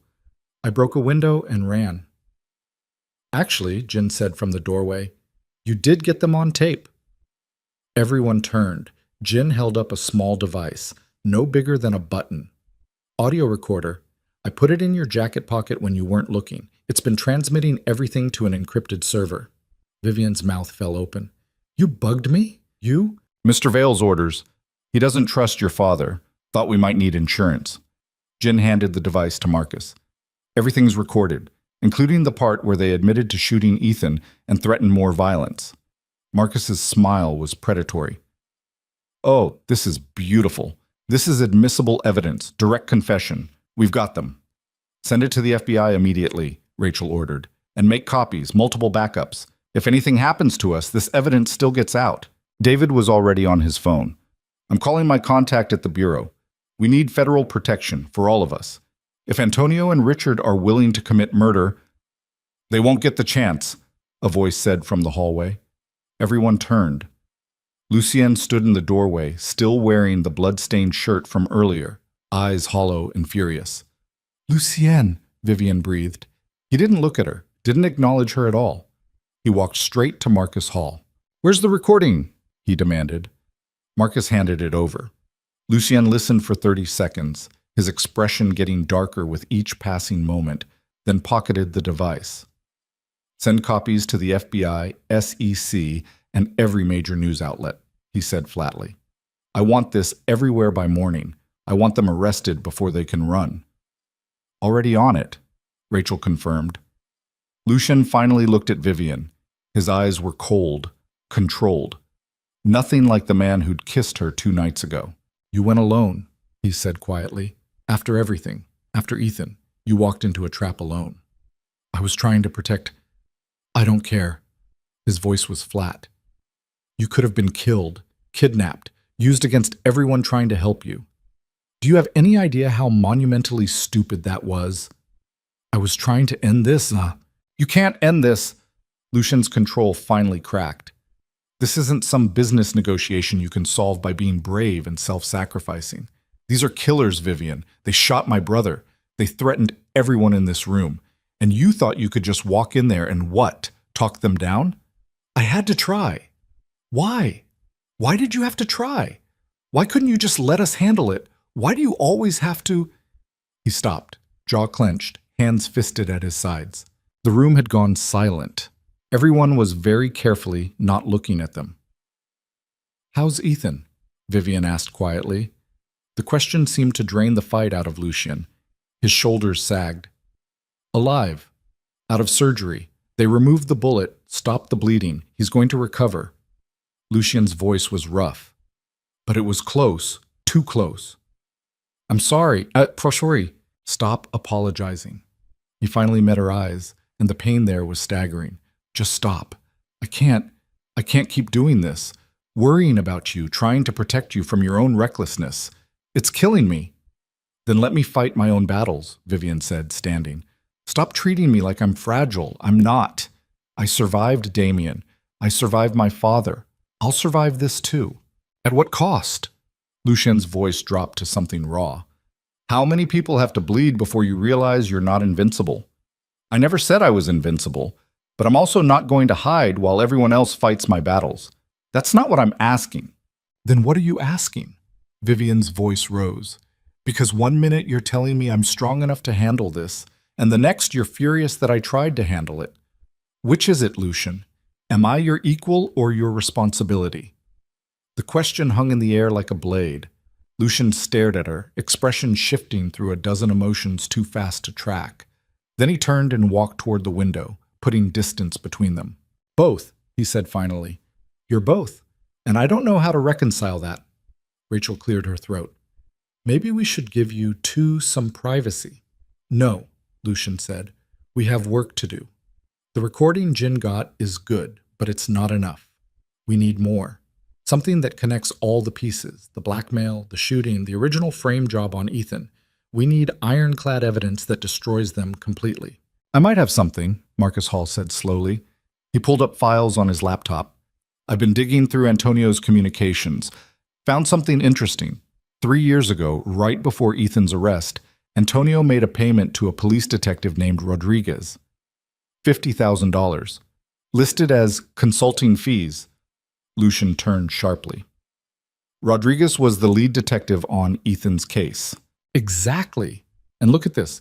Rodriguez retired 6 months after the trial, moved to the Cayman Islands, living very comfortably on a detective's pension." Marcus pulled up more files. "Except it's not just the pension.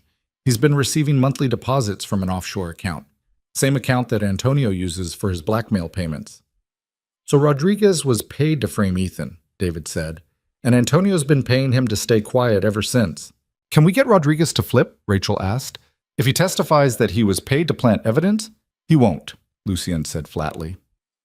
"Men like Rodriguez don't flip. They're too deep, too compromised." "Then we need the account records," Vivian said. "Proof of the payments, something that doesn't rely on testimony." Marcus grinned. "Already got them. Bank records, wire transfers, everything. It's all here." "Then we have it," Rachel breathed. "We have everything. The frame job, the blackmail, the shooting. All of it documented and provable." Jin's phone buzzed. He answered, listened, then looked at Lucien with an expression that made Vivian's stomach drop. "What?" Lucien demanded. "Hospital security just reported suspicious activity.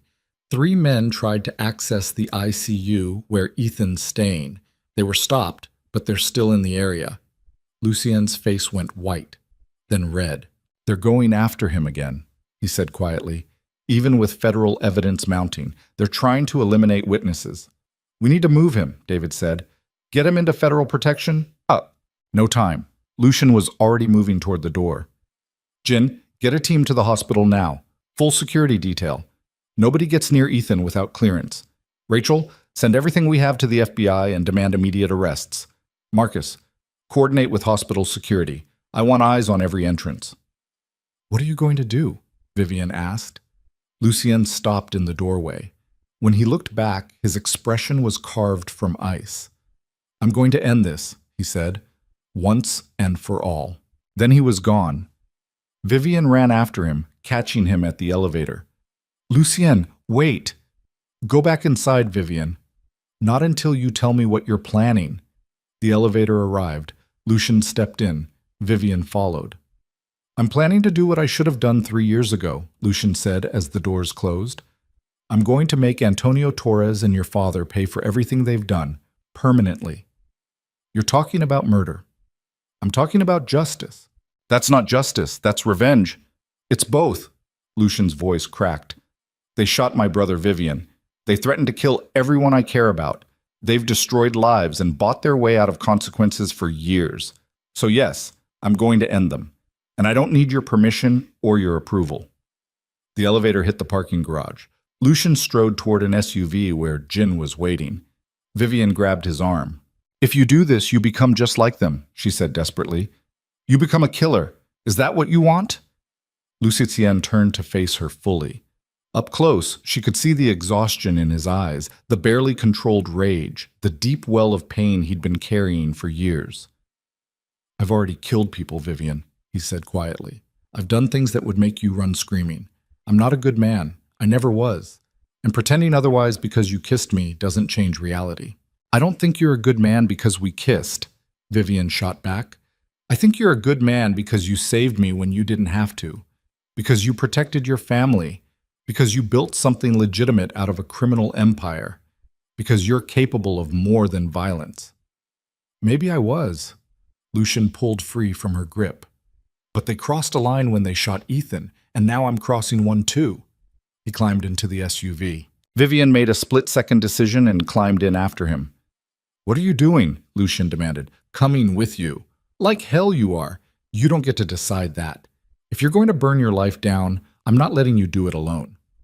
Vivian, drive, Jin, Vivian said firmly. Jin looked at Lucien. Lucien stared at Vivian with an expression caught between fury and something that looked dangerously close to hope. Fine, he said finally, but you stay in the car, no matter what happens. We'll see. Jin drove. They headed downtown toward the building where Antonio Torres kept his private office. Lucien was on the phone the entire time, speaking rapid Korean to people Vivian couldn't see, coordinating something that sounded complex and violent. They're still at this peninsula, he said, hanging up. Antonio, Richard, and Marcus Chen. Hold up in the suite. Security's been doubled. They know we're coming. Then it's a trap, Vivian said. Probably. Lucien checked his gun with mechanical precision. But they made a mistake. They went after my family. That makes this personal. Lucien, please, think about this. I have thought about it. For 3 years, I've thought about nothing else. His voice was cold. I played by the rules, built legitimate businesses, tried to move past the violence, and they still came after me, still tried to destroy everything I built. So now I'm done playing by rules that only apply to people like me. The SUV pulled up to a high-rise building. Lucien's building, Vivian realized. He'd brought them to his own territory. 15th floor, Lucien said to Jin. Service elevator, you know the drill. They rode up in tense silence.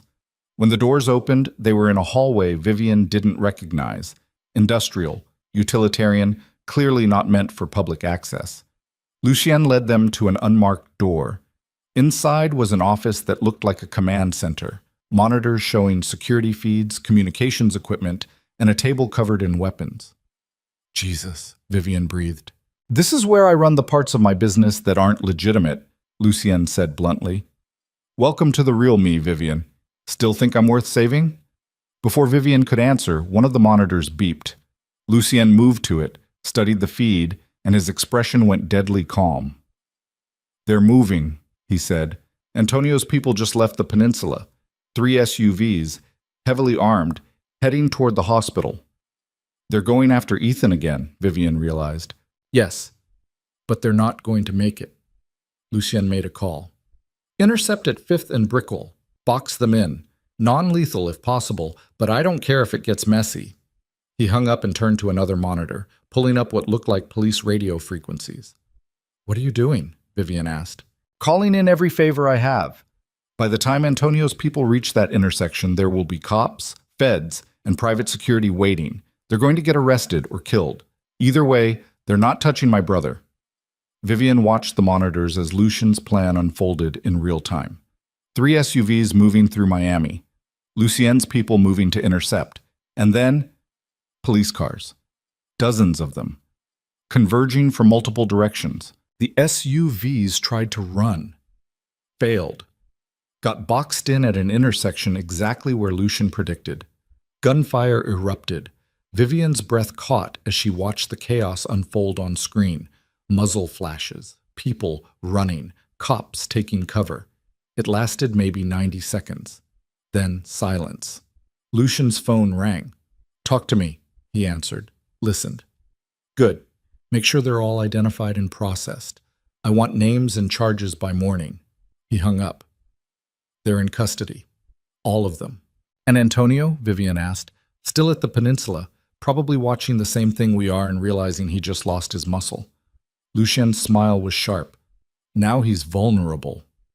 So we go there, Vivian said. We confront him, end this face to face. We don't do anything. I go there.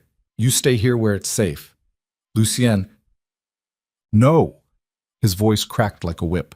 I am not bringing you into a confrontation with men who've already tried to kill you once tonight. I am not risking you dying because you're too stubborn to stay out of the line of fire. You want to help? Stay here. Stay alive. Let me finish this.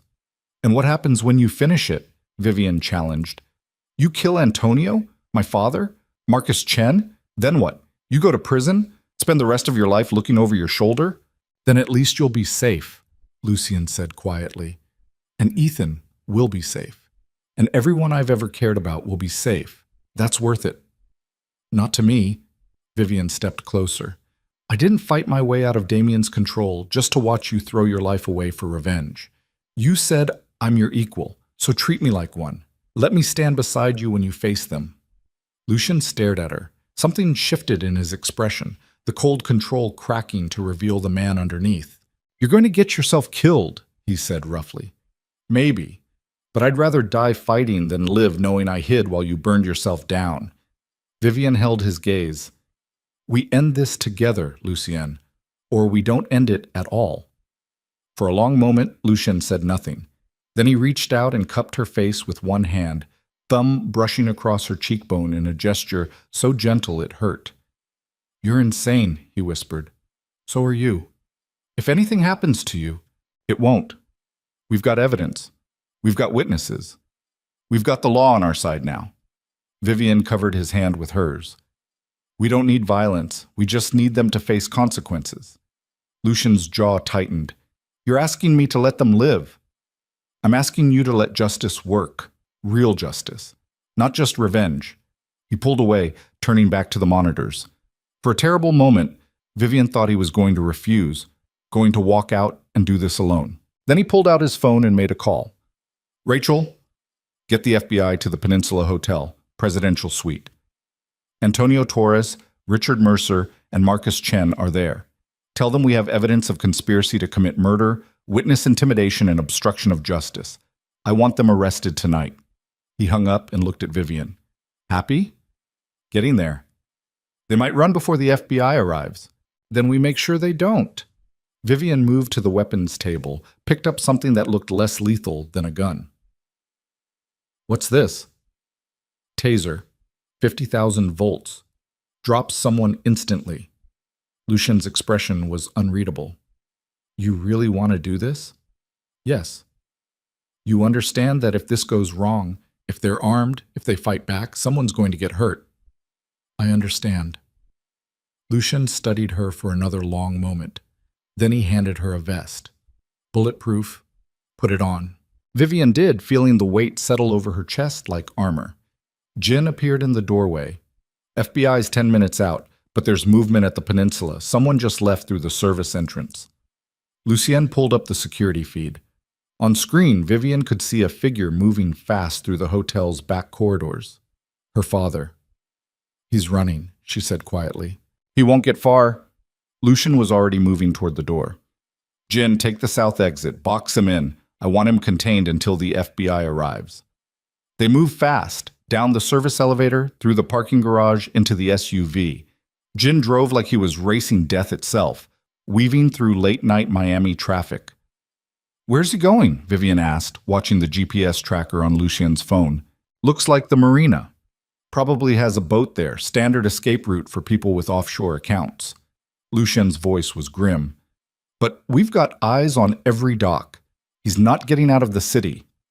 The marina came into view, boats bobbing in dark water, security lights casting long shadows.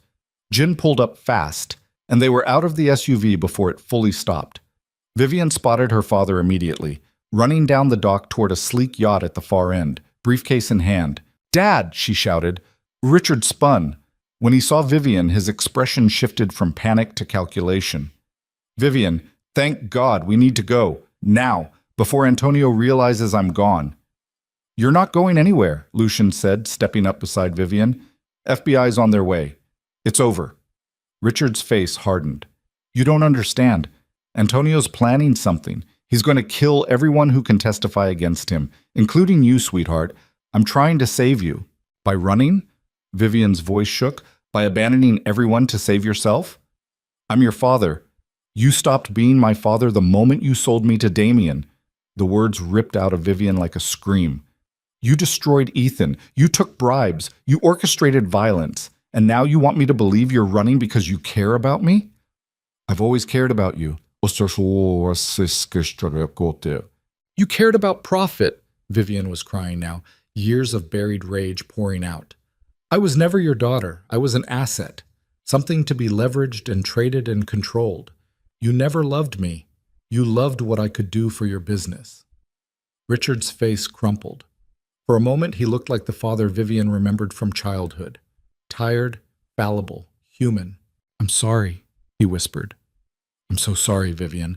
I never meant for it to go this far. I got in too deep with Antonio. He had evidence. He was bleeding me dry. I thought the merger would fix everything, give me enough leverage to... To what?"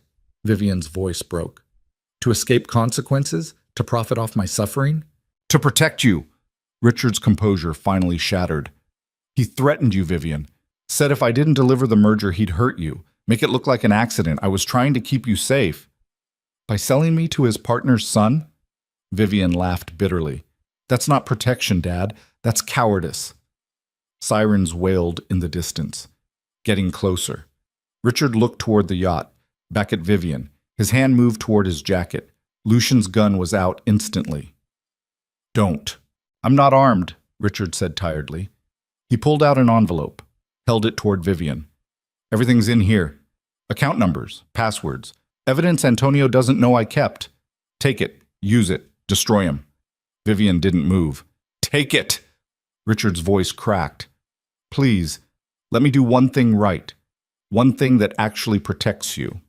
Slowly, Vivian walked forward and took the envelope. "Thank you," Richard breathed. Then he looked at Lucien. "Take care of her. Better than I did." Before anyone could react, Richard turned and ran toward the yacht. "Stop!" Lucien shouted. Richard didn't stop. He reached the yacht, jumped aboard, and disappeared below deck. The engine roared to life. "He's running," Jin said, already moving back toward the SUV. But Vivian stood frozen, watching her father's yacht pull away from the dock, watching him choose escape over accountability.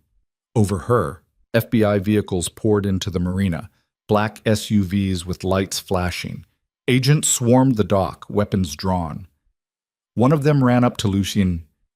"And where is he?" Lucien pointed toward the retreating yacht. "Richard Mercer, just fled. You've got coastal patrol?" "Already dispatched. He won't make it past the channel." And he didn't. 300 yards from the dock, Coast Guard vessels appeared from both sides. boxing the yacht in with spotlights and bullhorns demanding surrender. Richard's yacht slowed, stopped. Vivian watched from the dock as her father was brought back in handcuffs, looking smaller and older than she'd ever seen him. When they led him past her, he stopped. "I'm sorry," he said again, "for all of it." Vivian wanted to scream at him, wanted to rage, wanted to demand answers for every lie, every betrayal, every moment he'd chosen money over his daughter. Instead, she said nothing, just watched as FBI agents led him away. It wasn't until they were gone that Vivian realized she was shaking. The envelope crumpled in her fist, the weight of everything that had just happened pressing down like gravity. Lucian's hand found her shoulder, steady, grounding. "It's done," he said quietly. "The FBI has Antonio and Marcus at the peninsula. They have your father. It's over." Vivian turned to face him. "Ethan, still safe. Rachel confirmed hospital security's been tripled. Nobody's getting near him. And the evidence? Everything's been turned over. FBI, SEC, state prosecutors. They have enough to put all three of them away for decades." Vivian should have felt relief, victory, something. Instead, she just felt hollow. "I need to see Ethan," she said. Lucien nodded. "Jin will drive us." Kids. The hospital was a fortress. Armed guards at every entrance. Federal agents in the hallways. Vivian had to show ID 3 times before they'd let her near the ICU. Ethan looked smaller in the hospital bed, surrounded by machines and IV lines. But his eyes were open, alert. Mrs. Kwan sat beside him, holding his hand and murmuring something in Korean that sounded like a prayer. When Lucian walked in, Ethan's face broke into a tired smile. "Hey," he said, voice rough. "Heard you started a war while I was napping." Lucian moved to the bedside. For a moment he just stood there, staring at his brother like he couldn't quite believe he was alive. Then he reached out and gripped Ethan's shoulder with a gentleness that made Vivian's throat tight. "You scared the hell out of me," Lucian said quietly. "Sorry, wasn't planning on getting shot." Ethan's eyes found Vivian, but I'm guessing it was worth it. "You took them down?" "We took them down," Vivian confirmed. "All of them. My father, Antonio, Marcus Chen, they're all in federal custody." "Good." Ethan winced, shifting slightly. "And the frame job? The evidence against me?" "Exposed. Rodriguez is being investigated. We have everything." Lucian's voice was rough with emotion. "You're going to be cleared, Ethan, completely. Your record expunged, your reputation restored." Ethan's eyes filled with tears. 3 years, he whispered. 3 years I've been living with everyone thinking I'm a criminal." "Not anymore," Vivian said softly. "Now they'll know the truth." Mrs. Kwan was crying openly. Lucian looked like he was barely holding it together, and Vivian stood in the corner of the ICU room, watching this family she'd accidentally become part of, and felt something shift inside her chest. She'd lost her father tonight, lost the last fragile connection to the life she'd known, but she'd gained something else, something harder to name but infinitely more valuable, a future, built on truth instead of lies. The hospital intercom crackled. "Code blue, ICU floor. Code blue." Alarms started blaring. Medical staff ran past the room. Vivian's pulse spiked. "What's happening?" she asked. A nurse appeared in the doorway, face pale. "Everyone out, now. We've got a situation." "What kind of situation?" Lucian demanded. "Bomb threat. Someone called it in. We're evacuating the entire floor."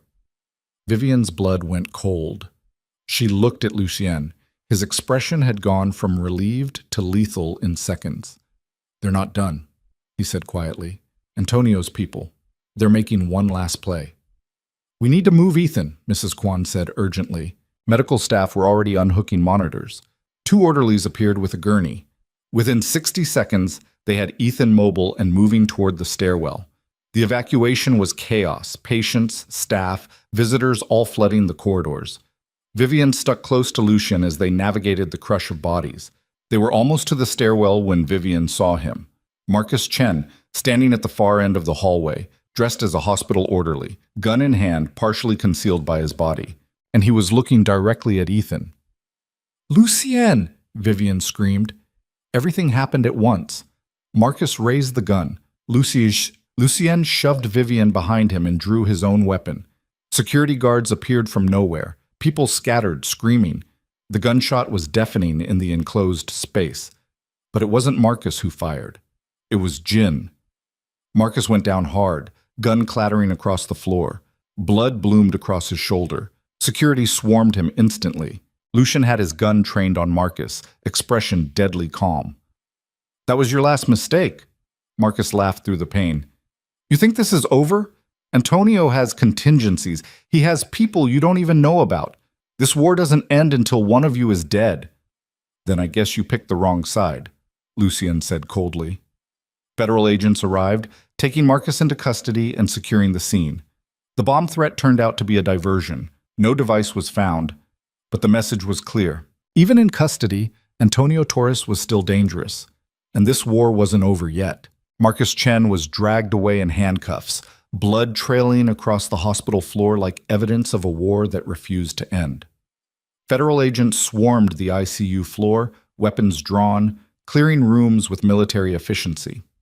The bomb threat had been a diversion, a desperate play to create chaos and get one clean shot at Ethan. It had failed, but barely.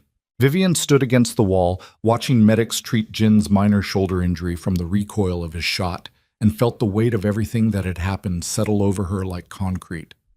4 days ago, she'd been sitting on cathedral steps in a ruined wedding dress. Now she was standing in a hospital corridor while federal agents cataloged evidence of attempted murder. How had her life become this? Lucien was on the phone, voice clipped and furious, coordinating with someone about increased security. Mrs. Kwan sat beside Ethan's gurney, refusing to leave his side even as medical staff tried to move him to a secure room. And Ethan, pale, exhausted, but alive, kept making dark jokes about having the worst week of his life. "Twice," he said, as they wheeled him into a private room with armed guards at the door. "They tried to kill me twice in one day. That's got to be some kind of record." "Not funny," Lucien said flatly. "Little bit funny." Not even a little. But there was relief underneath Lucien's anger. Raw, desperate relief that his brother was still breathing. Once Ethan was settled and Mrs. Kwan had stationed herself like a sentry by his bedside, Lucien pulled Vivian into the hallway. "We need to talk," he said quietly. They found an empty conference room, sterile, impersonal, nothing like the blood-soaked chaos they'd just left. Lucien closed the door and leaned against it, suddenly looking exhausted beyond measure. "Antonio's playing endgame," he said. "Marcus wasn't acting alone.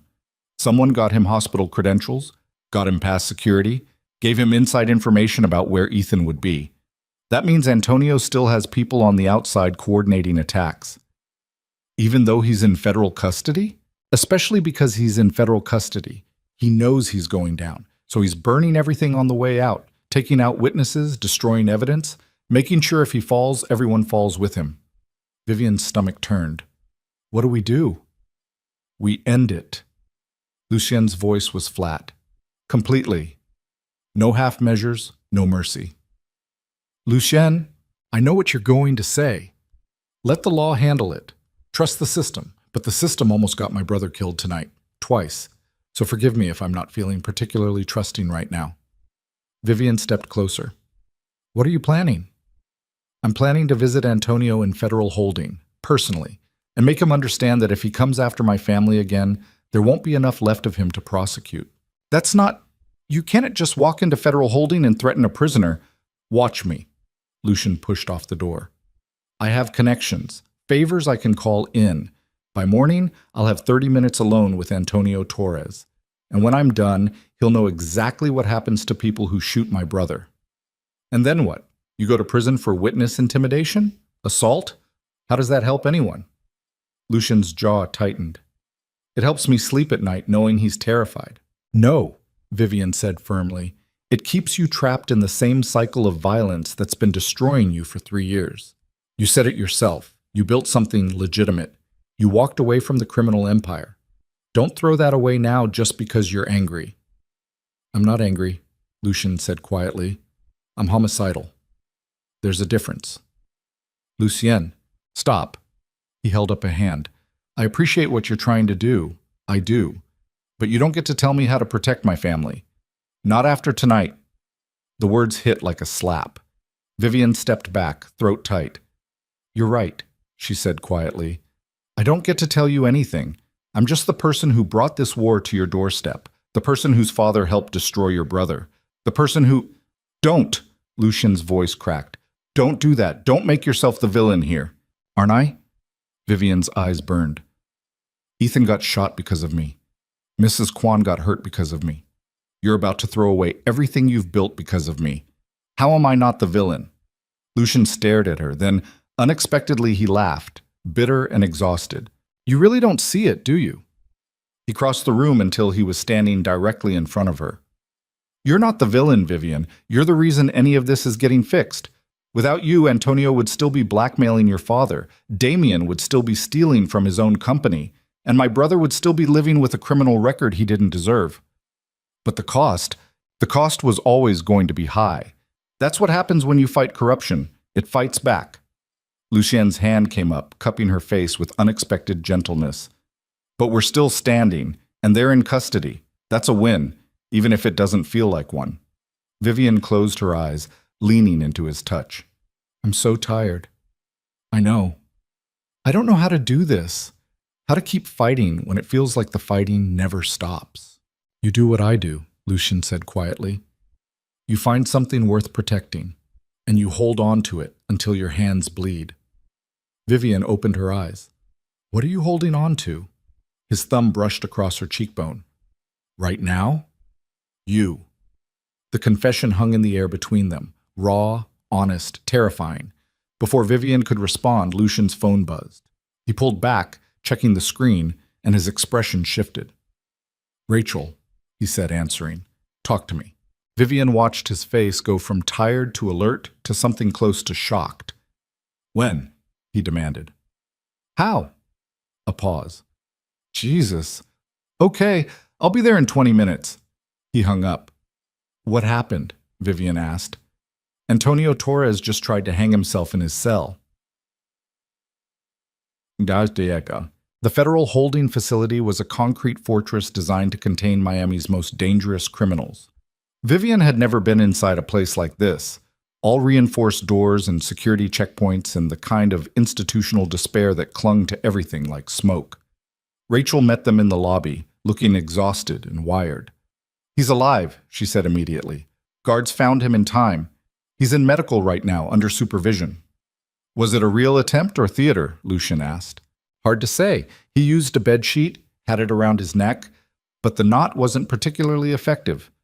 Could be genuine despair, could be a play for sympathy or a medical transfer. Or a distraction, Vivian said quietly. Both Rachel and Lucian looked at her. Think about it, Vivian continued. Antonio's been one step ahead this entire time. He orchestrated the blackmail, the frame job, the shooting. He's not the type to just give up. What if this is another diversion? Get everyone focused on him while something else happens. Lucian pulled out his phone immediately. Jin, status update on Ethan. He listened, then relaxed fractionally. Good. Don't move. I don't care if the hospital's on fire, you stay with him. He hung up and looked at Rachel. What about my father and Marcus Chen? Richard Mercer's in a different facility. Separate wing, maximum security. Marcus Chen's in medical getting his shoulder treated, but he's cuffed to the bed with 2 guards. So everyone's accounted for, Vivian said. Then maybe it was real. Maybe Antonio actually tried to kill himself. Or maybe he's sending a message, Lucian said darkly, showing us he'd rather die than cooperate, which means he's still protecting someone. Rachel's expression sharpened. What are you thinking? I'm thinking Antonio didn't build his empire alone. He has partners, silent investors, people with enough power and money to stay hidden while he takes the fall. Lucian started pacing. And if he dies, either by suicide or convenient accident, those people stay protected. So we need him alive, Vivian said. We need him talking, Lucian corrected, and scared enough to give up his partners rather than protect them. He's not going to talk to federal prosecutors, Rachel said. He's already lawyered up with the best defense team money can buy. They'll drag this out for years. Then he needs motivation, Lucian said quietly. Something that makes cooperation more appealing than silence. The way he said it made Vivian's stomach clench. Lucian, you can't. I can, he interrupted, and I will. Rachel, can you get me 5 minutes with him? Absolutely not. He's in medical custody. No visitors except his attorneys. Then bribe someone. Call in favors. I don't care what it takes. Lucian's voice was steel. I need 5 minutes alone with Antonio Torres, tonight. Rachel looked at Vivian. Talk him out of this. I can't, Vivian said quietly. Once he makes up his mind, then unmake it. Rachel's professionalism cracked. If Lucien threatens a federal prisoner, he goes to jail. Everything we've built, all the evidence we've gathered, it gets thrown out because of intimidation and coercion. We lose Vivian completely. She's right, Vivian said, turning to Lucien. You can't do this. Watch me. Lucien, please. No. His voice was final. I have spent 3 years watching my brother suffer, watching my family hurt, playing by rules that only benefit people like Antonio. And I'm done. So either help me or get out of my way. He walked toward the security checkpoint. Vivian ran after him, grabbing his arm. If you do this, you become exactly what they say you are, a criminal, a thug, someone who uses violence to solve problems. Lucien turned to face her. His eyes were dark, empty of everything except cold determination. I've always been that person, Vivian. You just didn't want to see it. He pulled free and kept walking. Vivian watched him disappear through the security doors and felt something inside her chest crack open. She'd been so certain she could save him, pull him back from the edge, prove that there was another way. But maybe there wasn't. Maybe some people were too broken by violence to ever find peace. Rachel stood beside her, equally helpless. He's going to destroy everything. I know. We should stop him. How? Vivian's voice was hollow. He's right. The system failed. Antonio's people tried to kill Ethan twice tonight. Maybe violence is the only language they understand. That's not justice. Justice is a luxury for people who haven't been shot at. Vivian turned to Rachel. I don't like it either, but I understand why he's doing it. Rachel's phone buzzed. She answered, listened, then went pale. What? Vivian demanded. That was the prosecutor's office. They just got a call from Richard Mercer's attorney. Your father wants to cooperate. Full immunity deal in exchange for testimony against Antonio Torres and everyone involved in the conspiracy. Vivian's breath stopped. He's flipping. Completely. Names, dates, financial records, everything. He's giving them the entire network. Rachel's eyes were wide. This is it, Vivian. This is how we win. Not with violence, with testimony. Does Lucien know? Not yet. He's already through security. Vivian made a split-second decision. Get him back. Now. Before he does something he can't take back. Rachel was already moving, phone to her ear, speaking rapidly to someone with access. Vivian followed her through the security checkpoint, flashing credentials that probably shouldn't have worked but did anyway. They found Lucien in a holding area outside the medical wing, arguing with a guard about access. Lucien! Vivian shouted. He turned, expression thunderous. What are you doing here? Stopping you from making the biggest mistake of your life. Vivian crossed to him, grabbed his arm. My father's cooperating. He's giving the prosecutors everything. We don't need you to threaten Antonio. We already have what we need to destroy him. Lucien stared at her. Your father's testifying? Full immunity deal. He's naming names, exposing the network, all of it. Vivian's grip tightened. We won, Lucien. We actually won. But only if you don't screw it up by assaulting a federal prisoner. For a long moment, Lucien said nothing. Then the tension in his shoulders eased fractionally. Your father's really flipping? Completely, Rachel confirmed, appearing beside them. I just got the preliminary witness list. Richard Mercer's testimony will implicate at least 7 other people in the conspiracy, including 2 city councilmen and a state senator. Lucien closed his eyes, breathed. When he opened them again, the homicidal rage had been replaced by exhaustion. So it's over, he said quietly. It's over, Vivian confirmed. And I don't get to beat the shit out of Antonio Torres. No, but you also don't go to prison. I'd call that a win. Lucien laughed, rough and broken. You really think your father's testimony will be enough? Combined with everything else we have? The financial records, the emails, Marcus Chen's confession, the recording from tonight? Rachel nodded. It's ironclad. Antonio's going away for decades, minimum. And Richard? Vivian asked quietly. What happens to him? Rachel's expression softened. With the immunity deal? Probably witness protection, new identity. He'll testify, then disappear. Vivian nodded slowly. It was more than her father deserved, but it was also closure, a way to end this without more violence. Can I see him? She asked.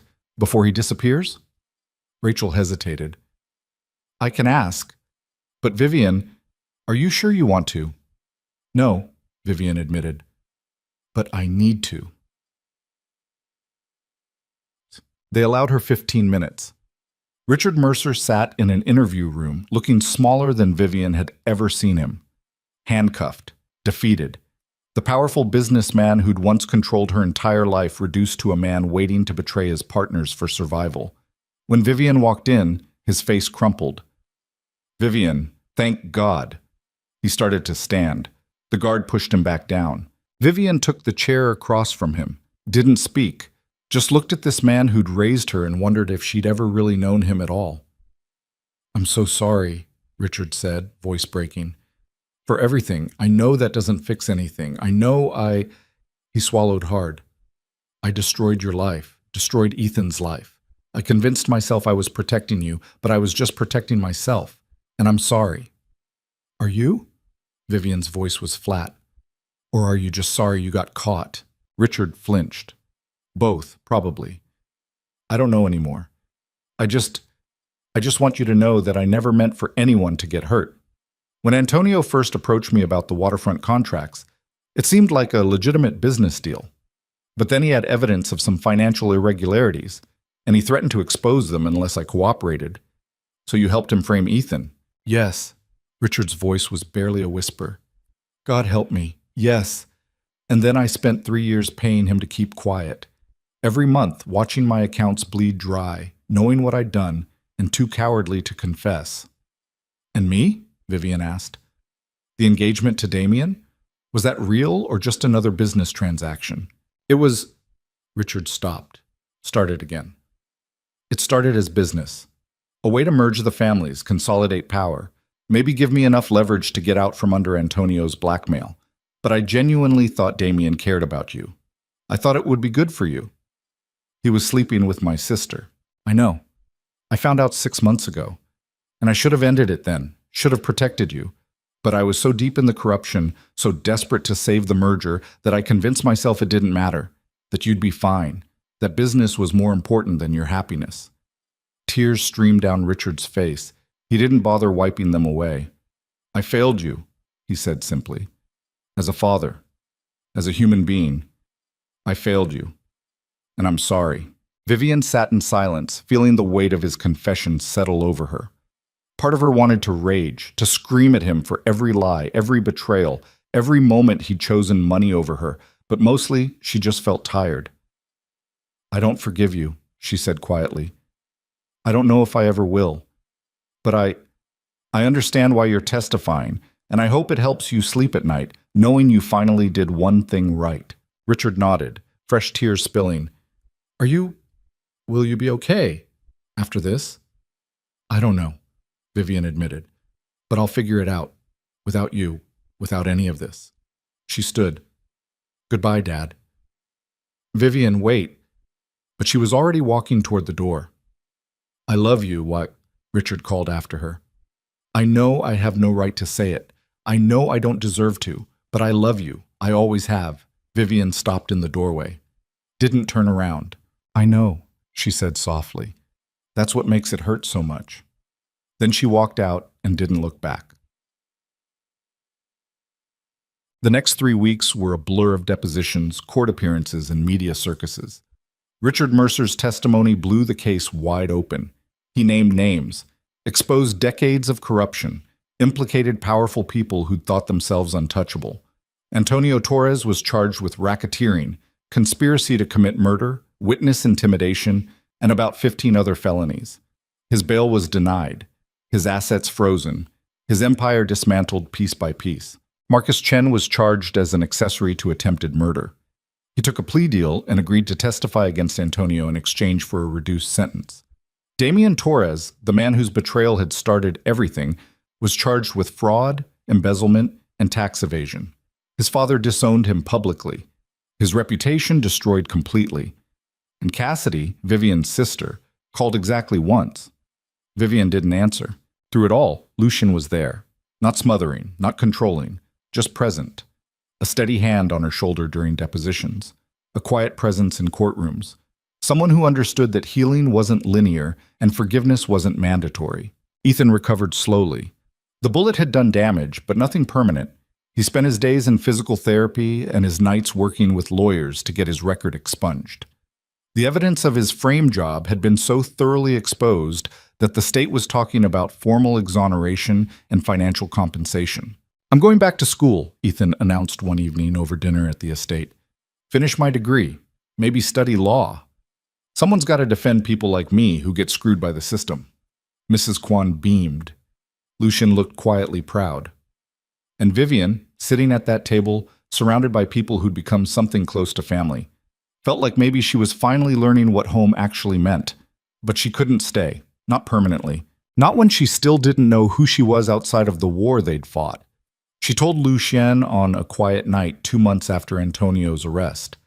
They were on the terrace overlooking Biscayne Bay, the same place where everything had started to shift between them. "I need to leave Miami," she said quietly.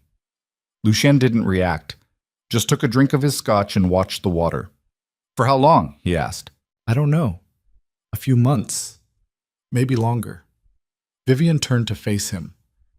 "I need to figure out who I am when I'm not running from something, or fighting something, or being defined by someone else's expectations." "Where will you go?" "I have some money saved, enough to travel, maybe Europe, maybe Asia. Somewhere I've never been, somewhere nobody knows my name or my history." Lucien was quiet for a long time. Then he set down his glass and looked at her. "I could come with you." "No?" Vivian's voice was gentle but firm.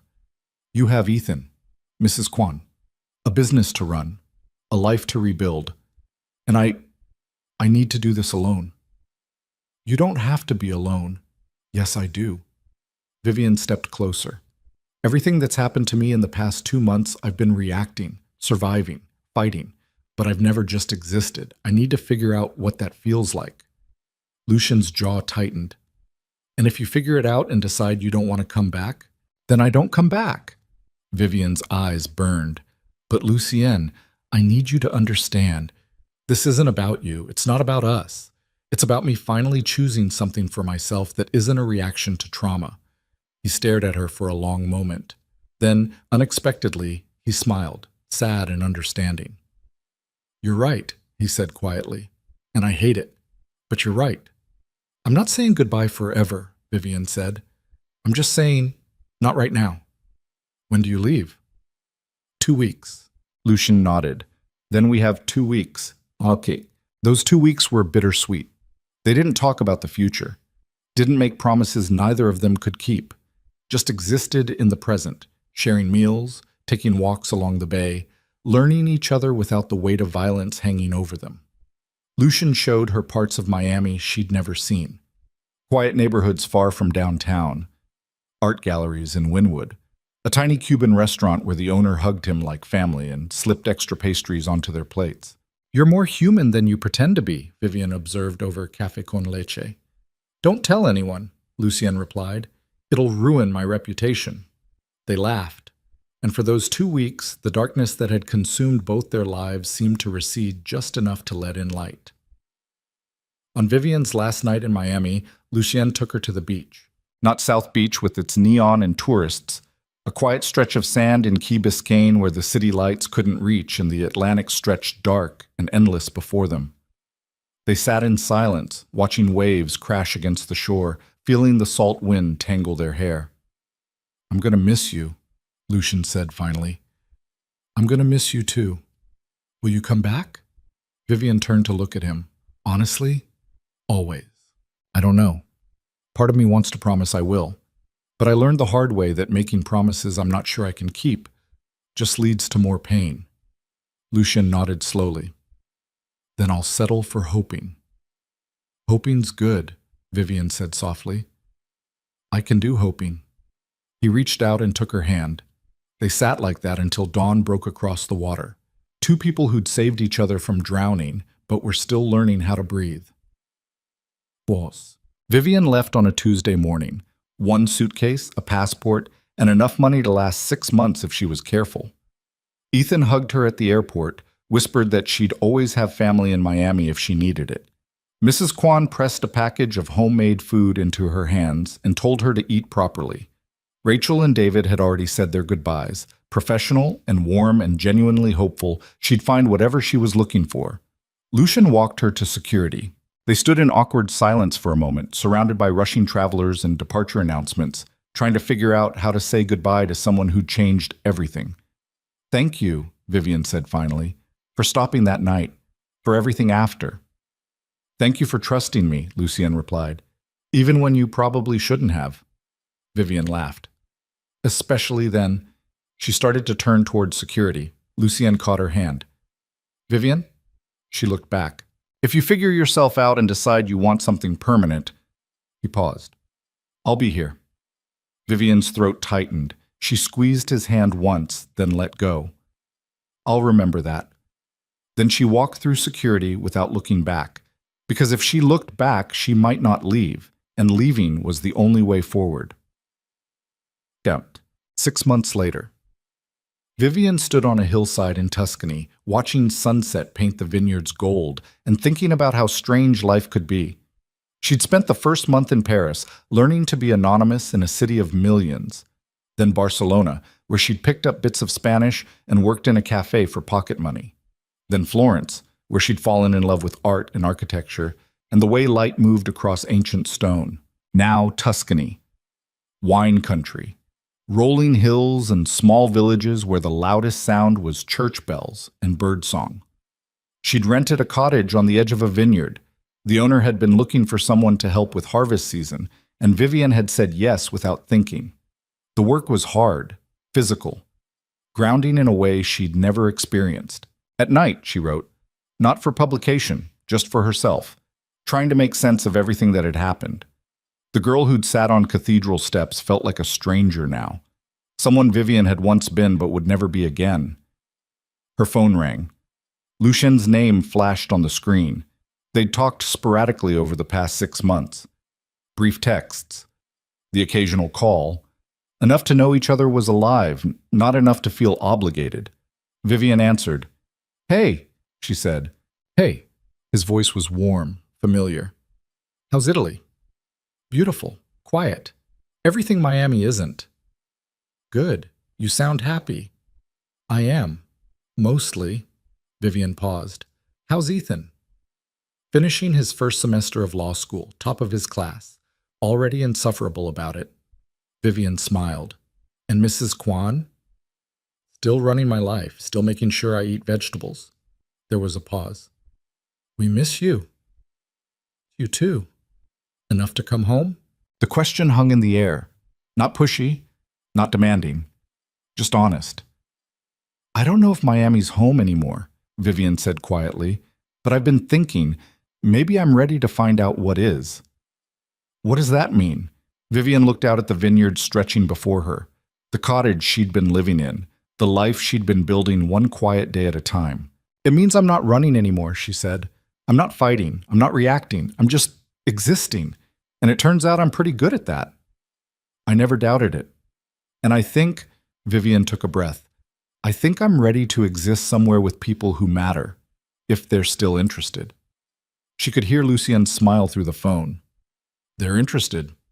Even after 6 months of radio silence? Especially after 6 months. It means when you come back, it's because you want to, not because you need to. I do want to, Vivian said softly. But not to Miami. That city holds too many ghosts. Then where? Vivian looked at the sunset painting the hills in shades of gold and amber, thought about quiet mornings and honest work, and the kind of peace that only came from truly knowing yourself. What would you say to Tuscany? She asked. There's a vineyard here that's going up for sale. Small operation, needs a lot of work, but it has potential. You want to buy a vineyard? I want to build something, Vivian corrected. Something that isn't about revenge or survival or running from the past. Something real. Lucien was quiet for a moment, then, tell me about it. So Vivian did. She told him about the hills and the vines and the way the light moved across the valley. She told him about the cottage and the village and the people who'd welcomed her without asking questions. She told him about waking up each morning without fear, without obligation, without anything except the day ahead. And when she finished, Lucien said 5 words that changed everything. Send me the listing details. Wilsham. 3 months later, Vivian stood in the courtyard of the vineyard she now owned, watching a black SUV navigate the long gravel driveway. The vineyard had been a mess when she'd bought it. Overgrown vines, neglected equipment, a farmhouse that needed total renovation. But that was the point, building something from nothing, creating beauty out of ruins. The SUV stopped, doors opened. Lucien stepped out first, looking absurdly out of place in his expensive suit surrounded by rural Tuscany. Then Ethan, grinning like a kid on vacation. Then Mrs. Kwan, already surveying the property with the critical eye of someone planning improvements. You weren't kidding about the work needed, Lucien said, looking around. I told you it was a project. You said it had potential. You didn't mention it was basically a disaster. Vivian laughed. Where's your sense of adventure? I left it in Miami along with my common sense when I agreed to invest in an Italian vineyard. But he was smiling, actually smiling. Mrs. Kwan was already walking toward the farmhouse, muttering in Korean about structural damage and kitchen nightmares. Ethan jogged after her, phone out, probably already researching Italian renovation contractors. Lucien stayed in the courtyard with Vivian. So, he said, this is what peace looks like. This is what peace looks like for me, Vivian corrected. What about you? Can you really walk away from Miami, from everything you built? I'm not walking away. I'm expanding. Lucien gestured at the vineyard. Legitimate international business, wine distribution, corporate retreats. It's actually a smart investment. Is that the only reason you're here? Smart investment? Lucien stepped closer. You know it's not. Then say it. He took her hand. I'm here because 6 months ago you told me you needed to figure out who you were without me. And you did. You built a life. Found peace. Became someone stronger than the woman I pulled off those cathedral steps. And I realized I've been doing the same thing. Figuring out who I am when I'm not consumed by revenge. When I'm not defined by violence. When I'm just me. His grip tightened. Turns out I'm someone who wants to build a vineyard in Tuscany with a woman who's too stubborn to quit and too brave to stay scared. Vivian's eyes burned. That's the most romantic thing anyone's ever said to me. It's also true. I know. She stepped closer. So what now? Now we build something, Lucien said simply. Together. No ghosts. No revenge. Just us and this ridiculous amount of land that needs work. Vivian laughed through tears. It's going to be hard. The work, I mean. Vineyards are brutal. Good. I like hard work. And we're going to fight. Probably a lot. I'm stubborn and you're controlling and we're both terrible at communication. Probably. Lucien pulled her closer. But we're also both really good at not giving up. True. So what do you say, Vivian Mercer? Want to start over? For real this time? Vivian looked around the vineyard. The neglected vines, the broken fences, the farmhouse that needed so much work, it was almost laughable. Then she looked at Lucien, this complicated, dangerous, surprisingly gentle man who'd saved her life and then set her free to find herself. I say yes, she whispered, to all of it. Lucien kissed her then. Not desperate like that first time in his foyer, not fierce like on the terrace, just soft and certain and real. When they finally broke apart, Mrs. Kwan was shouting something from the farmhouse about needing a new roof. Ethan was laughing, and the Tuscan sun was setting across the valley in shades of gold and amber. Vivian had spent 26 years being someone else's daughter, someone else's fiancée, someone else's asset. But standing in this vineyard, surrounded by ruins, she was going to transform into something beautiful, with people who'd become family in the strangest way possible. For the first time in her life, Vivian Mercer was exactly who she wanted to be. And that was enough. Tuck. 5 years later. The vineyard had transformed. Where overgrown chaos had once reigned, now neat rows of healthy vines stretched across the hillside, heavy with grapes ready for harvest.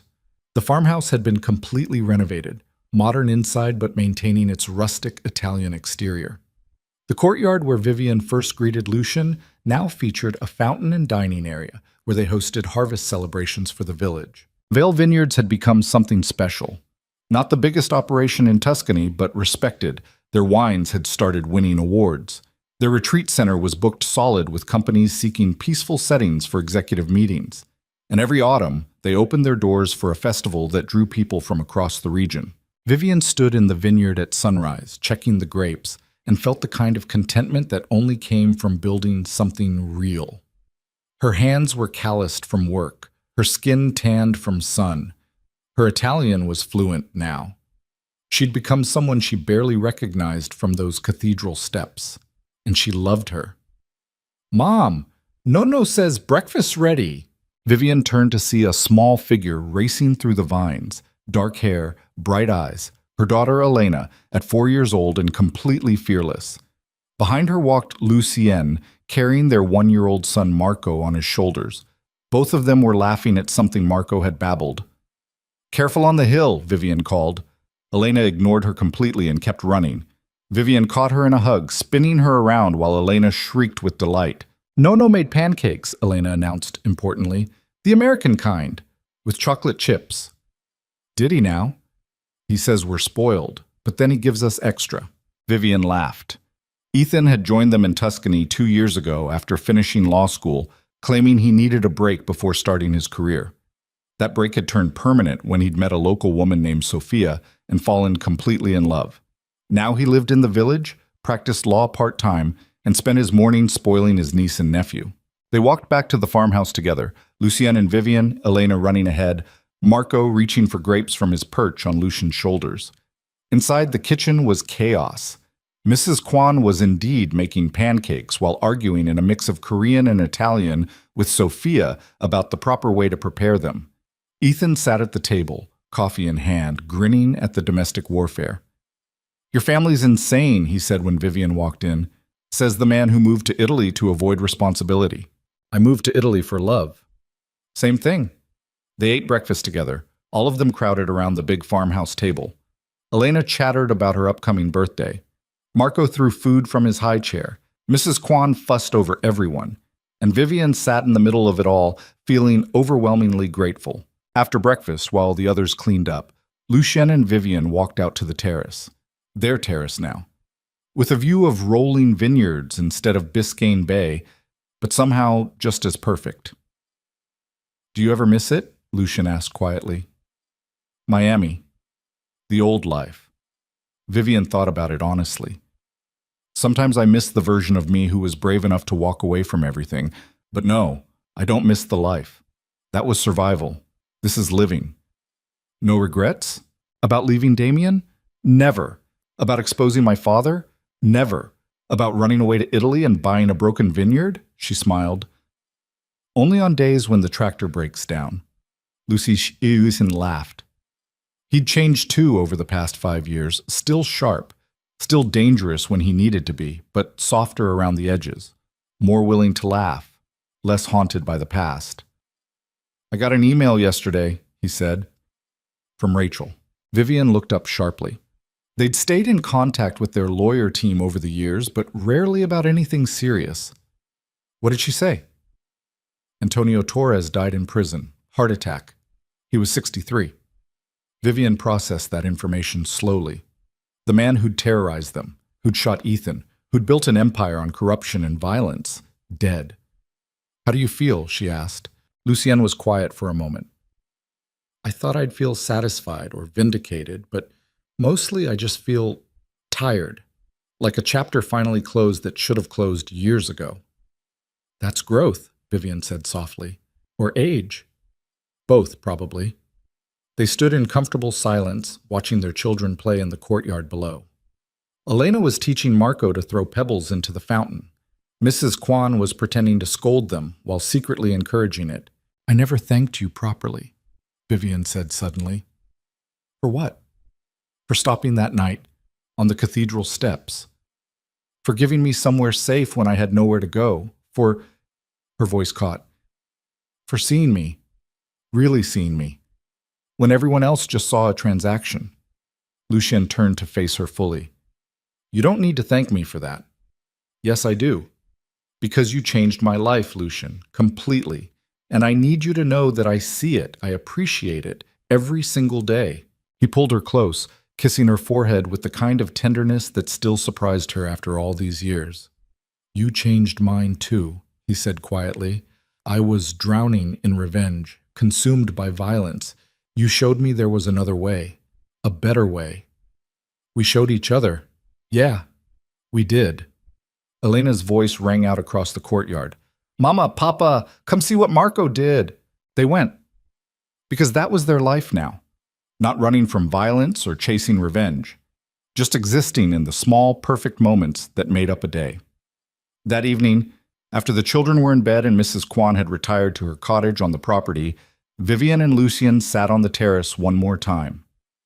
"Do you think she's happy?" Vivian asked. "The woman I used to be. Do you think if she could see this life, she'd be happy?"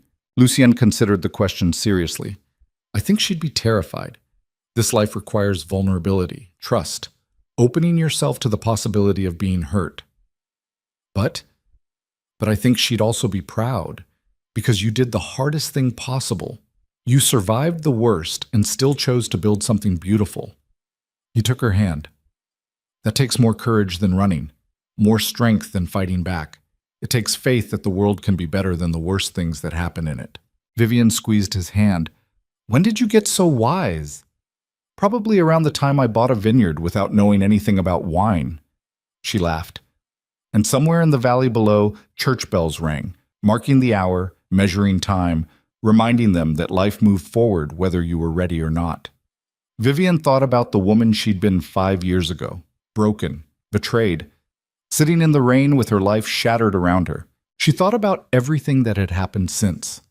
The violence, the fear, the moment she'd chosen to fight back instead of surrender. And she thought about this vineyard, these people, this life built from ruins.